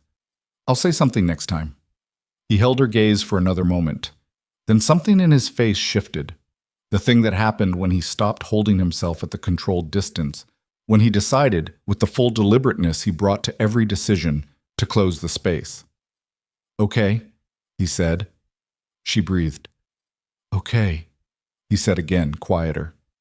He reached across the kitchen table and put his hand over hers, the same way he had in the cafe last November, when she'd told him she was going to miss him and he'd said, I know, and they'd sat in the warmth of the empty cafe and held on. It was the same gesture. She turned her hand over and held his. They sat like that for a while, in the quiet kitchen with the November light and the fish tank's small blue glow, and 6 months of hard honesty between them that was not resolved, not erased, not made retroactively fine, just named. Set down. The thing that they would have to carry forward with them as part of what they were. That was how real things worked. They didn't start clean. They started where they were. 6 weeks later, Damien came home. Not to the hotel, not to a temporary space. Home, to the apartment on the 16th floor, with Maya's drawings on the refrigerator and the fish tank in the bedroom and the particular quality of a place that has been lived in by people who belong there. Lily was not there when he arrived. She was at Birch and Brew, working the closing shift, and she knew he'd landed because he texted at 4:15, on the ground. See you tonight? And she texted back, yes, come to the cafe at close. He arrived at 8:50, 5 minutes before close. The cafe was nearly empty, a couple lingering over dessert, the older paper grading professor who had become, over the years, as much a fixture of the place as the mismatched chairs. Lily saw him come in through the glass door and felt the specific thing she still felt when she saw him, which had not diminished with 6 months of difficulty and was not going to, and she understood this was the kind of thing you stopped fighting and started being honest about. He sat at the corner table. She brought him coffee without asking. You look tired, she said. I slept on the plane. That's not the same thing. I know. He wrapped his hands around the mug. He did look tired. The specific tiredness of someone who has been running hard for a long time and has finally, today, stopped running. It's done, he said. The Singapore operation is functional. The team can manage it without my physical presence. You built it, she said. We built it. He looked up. My team did most of the actual building. I just held the architecture together. That's not a small thing. No, he agreed. But it's finished. He held her gaze across the cafe table in the familiar particular light that she knew so well, that she'd served him in and talked to him in and learned him in over more than a year. I'm home. She looked at him. 2 words. He didn't use them carelessly. How's Maya? She asked, because it was the right first question. His face changed, the way it always changed when Maya came into any conversation, the unguarded quality of it. She spent 45 minutes this morning telling me everything that's happened with the fish tank while I was gone. Apparently Captain Hooks attempted to escape and was only prevented because Vesper startled him. I was there for that, Lily said. It was dramatic. She said you talked her through it via text. It required real-time support. Something in his expression settled into warmth that was quiet and complete. She missed you, he said. She'd never say it that directly, but she talks about you like you're part of the furniture, the good kind. Lily felt this land somewhere it was going to stay. I missed her too. The couple by the window gathered their coats. The professor closed his laptop. Lily went around and turned the sign on the door and came back, and the cafe settled into the specific hush of after-close. The steam wand silent, the radio off, just the low light and the smell of coffee, and something that felt, in this moment, like an exhale, that had been held for 6 months. She sat across from him, not with a counter between them, not standing, sat at the table like the person who belonged there. "I want to tell you something," he said. "Okay? When you came to the apartment in November, when you told me," he paused, finding words with the care he brought to all the things that mattered. "I want you to know that I heard all of it. The fear, the calculation, the thing you said about protecting me." He looked at her steadily. "And I need you to understand that I've never needed protecting from you. I needed you to trust me enough to let me make my own decisions." "I know," she said. "I'm sorry." "I know you are." He set the mug down. "I'm not saying it to keep the record. I'm saying it because it matters for what comes next. For us not doing that again. Either of us. Me closing off, you deciding unilaterally. Both of those things broke what we had." He held her gaze. "They can't be the pattern." "They won't be," she said. "I won't let them be. I'll say the scared version instead of the managed version. And I'll say when it's too much instead of going quiet." "Yes." He looked at her for a long moment in the after-close quiet of the cafe that had been the beginning of all of it, where he'd come with his contracts and his black coffee and his unspoken quality of a man who needed a place to be still, where she'd brought him soup and asked if he had rough days and meant it, where she'd told him about a wedding she didn't want to face alone, and he'd said, "I could go with you," without making it a bigger thing than it was, and then it had become a very big thing, and neither of them had entirely seen it coming. "I have something for you," he said. He reached into his coat pocket and set a key on the table between them. She looked at it, then at him. "Not the spare," he said. "A copy of the main one. Rachel has the spare. A beat. If you want it." She understood what he was offering. Not a dramatic declaration, not a negotiated arrangement, just a key. A daily, ordinary, unglamorous symbol of someone deciding you are part of the structure of their life, that you have access, that you don't need to wait to be let in. She picked it up. "Yes," she said. He nodded once. She closed her hand around it, and it was cold from his coat pocket, and it was going to warm up, and she thought, this is how things actually happen. Not in the cinematic version, not in the version where fear gets resolved cleanly and distance closes without cost and people say the right things at the right time. In the version where you lie out of love and spend 6 months understanding why that was wrong, where you stand outside a cafe and can't go in, where you sit across a kitchen table and say the scary version instead of the managed one, where you put a key on a table in an empty cafe after close and the other person picks it up and says yes. Messy, true, better for it. January became February. February became spring. Lily signed the lease on a space in early March, a ground floor unit on West 81st Street, corner location, big windows, exactly the natural light she'd been looking for. She stood in the empty space on the day she signed, afternoon sun coming through the unwashed glass, and she thought, there it is. Not with drama, just with the quiet recognition of something that had been on its way for a long time finally arriving. She called her mother first, then Priya, then Damien, who picked up on the second ring and listened to her describe the windows and the corner angle and the square footage with the specific patient attention he gave things that mattered to him. And when she finished, he said, I want to see it. Tomorrow? Tonight, if you can get me in. She got him in. He stood in the empty space with his hands in his pockets, turning slowly, looking at the ceiling height and the wall lines and the light. Maya came with them. She'd been at school all day and had insisted on not being left behind, and she walked the perimeter of the space with her hands out, trailing her fingers along the walls, the way children claim territory. This one, Maya said, stopping at a corner. This is where people will sit when they want to be in the best spot. How do you know it's the best spot? Lily asked. Because the light comes from 2 directions. She looked up at the windows, one on each wall of the corner. In the morning it'll be warm. In the afternoon it'll be bright, but not hot. She said it with the confident authority of a 7-year-old scientist. This is the optimal location. Damien looked at Lily. Lily looked at Damien. She's right, Lily said. She's always right, he said, in the tone of someone who has made peace with this fact. Maya went to examine the kitchen door, having completed her initial assessment of the dining room territory.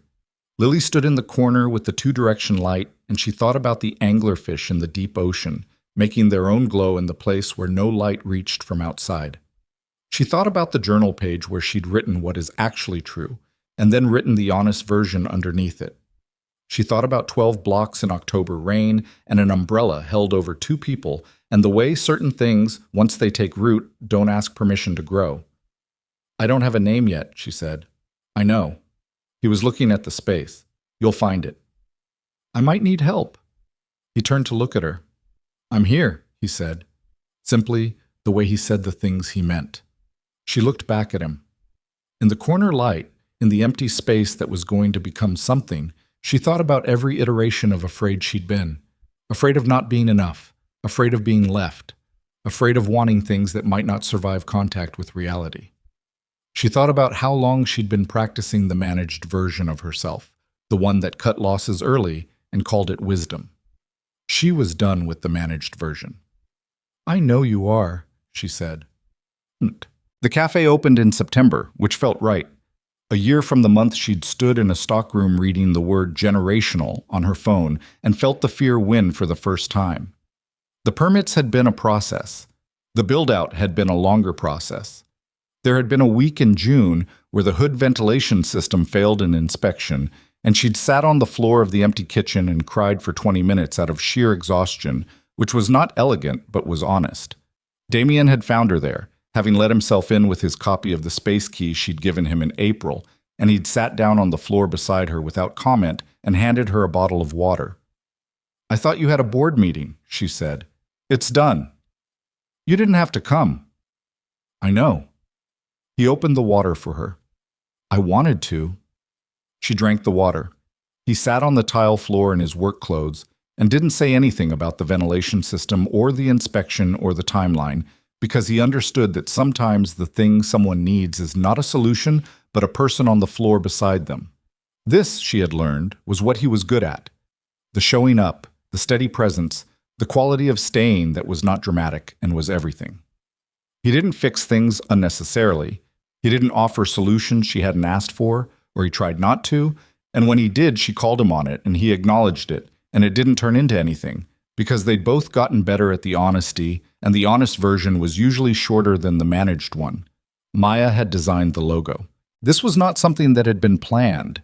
She'd simply produced it one Saturday afternoon, a precise pencil drawing of a small, glowing circle surrounded by radiating lines, like the anglerfish's light, and had presented it to Lily with the matter-of-fact energy of someone delivering completed work.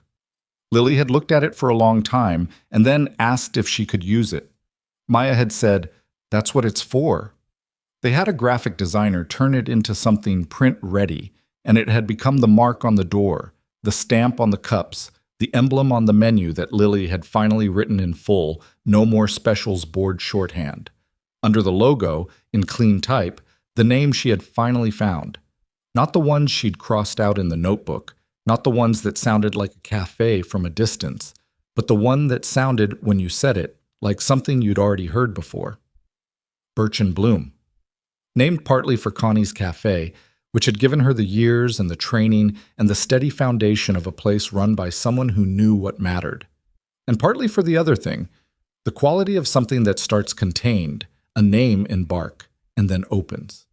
Connie had come to the opening and hugged Lily for a long time and said nothing, which was the right response. Priya came with her husband and stayed for 3 hours and cried twice, which was also the right response. Rachel came with her kids and her husband and sat in the corner table that Maya had identified as optimal and said the coffee was the best she'd had in New York, which Lily suspected was generosity but appreciated anyway. Maya was there when the doors opened. She stood beside Lily at 10 in the morning when the first customer walked in, a woman with a stroller who ordered a cortado and a pastry and didn't know she was the first person ever to order anything in this space. And Maya watched the transaction with her scientist's attention and then looked up at Lily and said simply, "It works." "It does," Lily agreed. "I knew it would." "I know you did." Maya nodded, satisfied, and went to take up her position at the corner table with her current library book.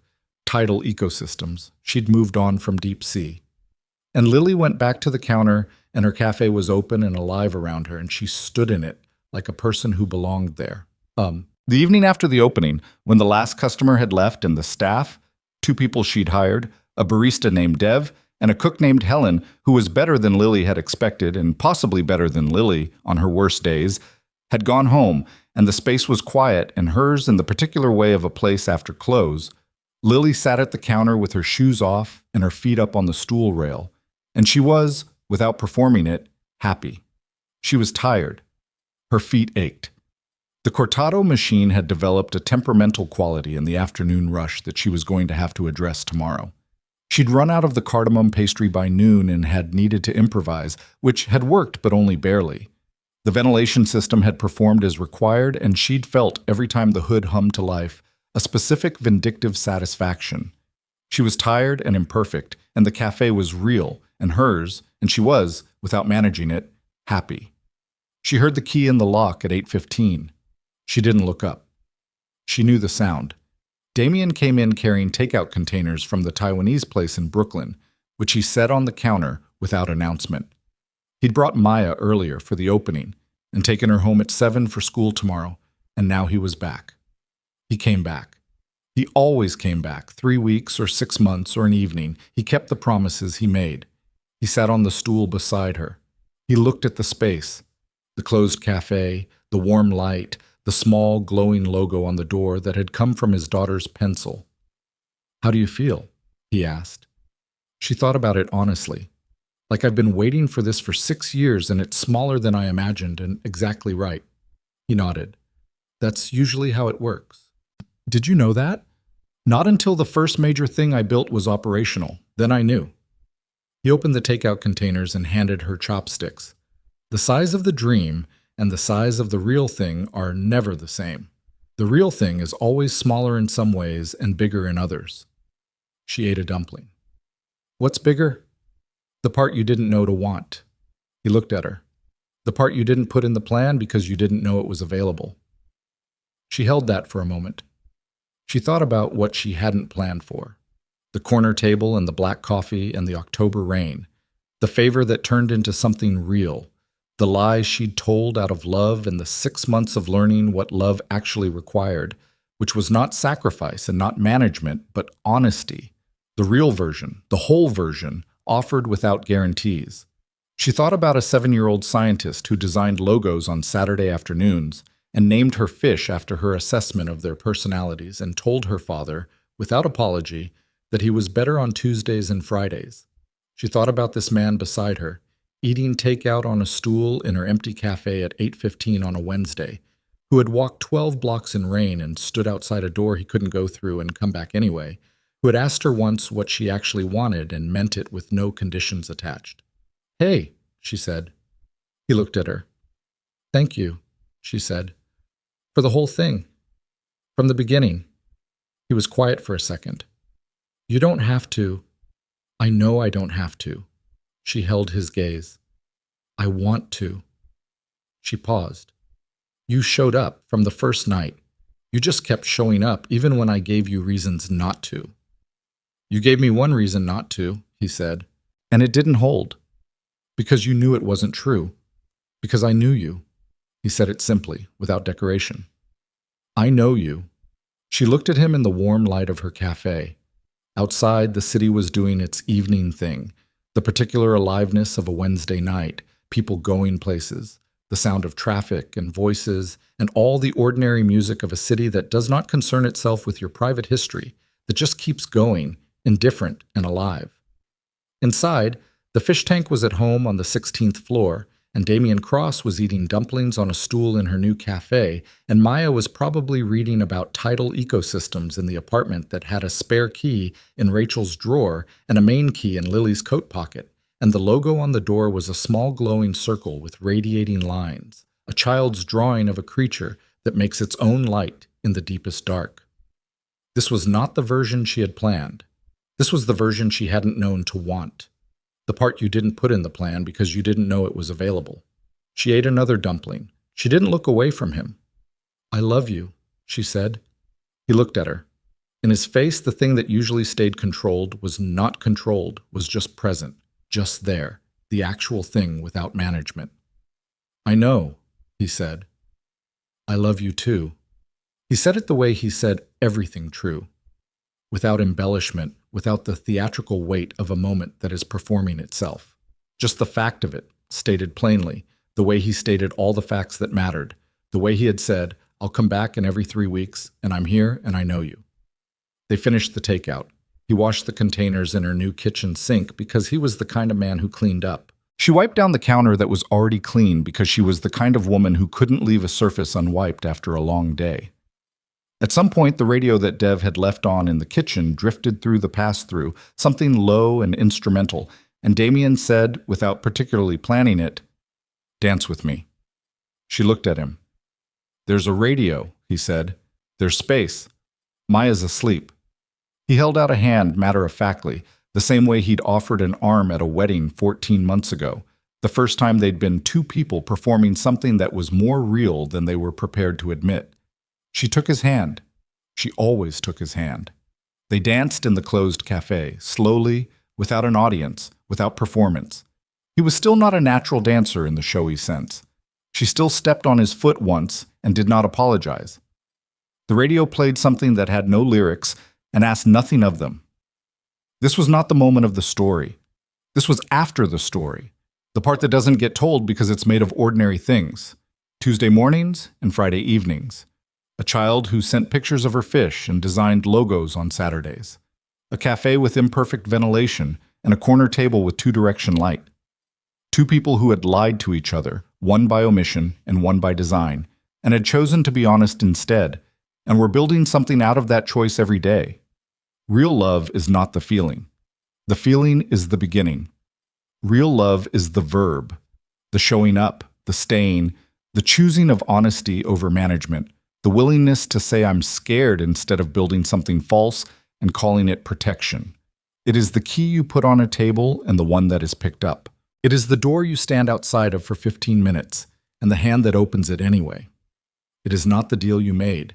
It is the choice you make after the deal ends, and after that, every ordinary day until the ordinary days become the thing you are always building toward. Lily Bennett stood in the cafe she had dreamed for 6 years, in the arms of a man she had loved for one, and the city went on outside the windows, and the fish swam in their tanks 16 floors up, and Maya slept in her room with the title Ecosystems book, and the story was not over. It was just, finally, actually beginning.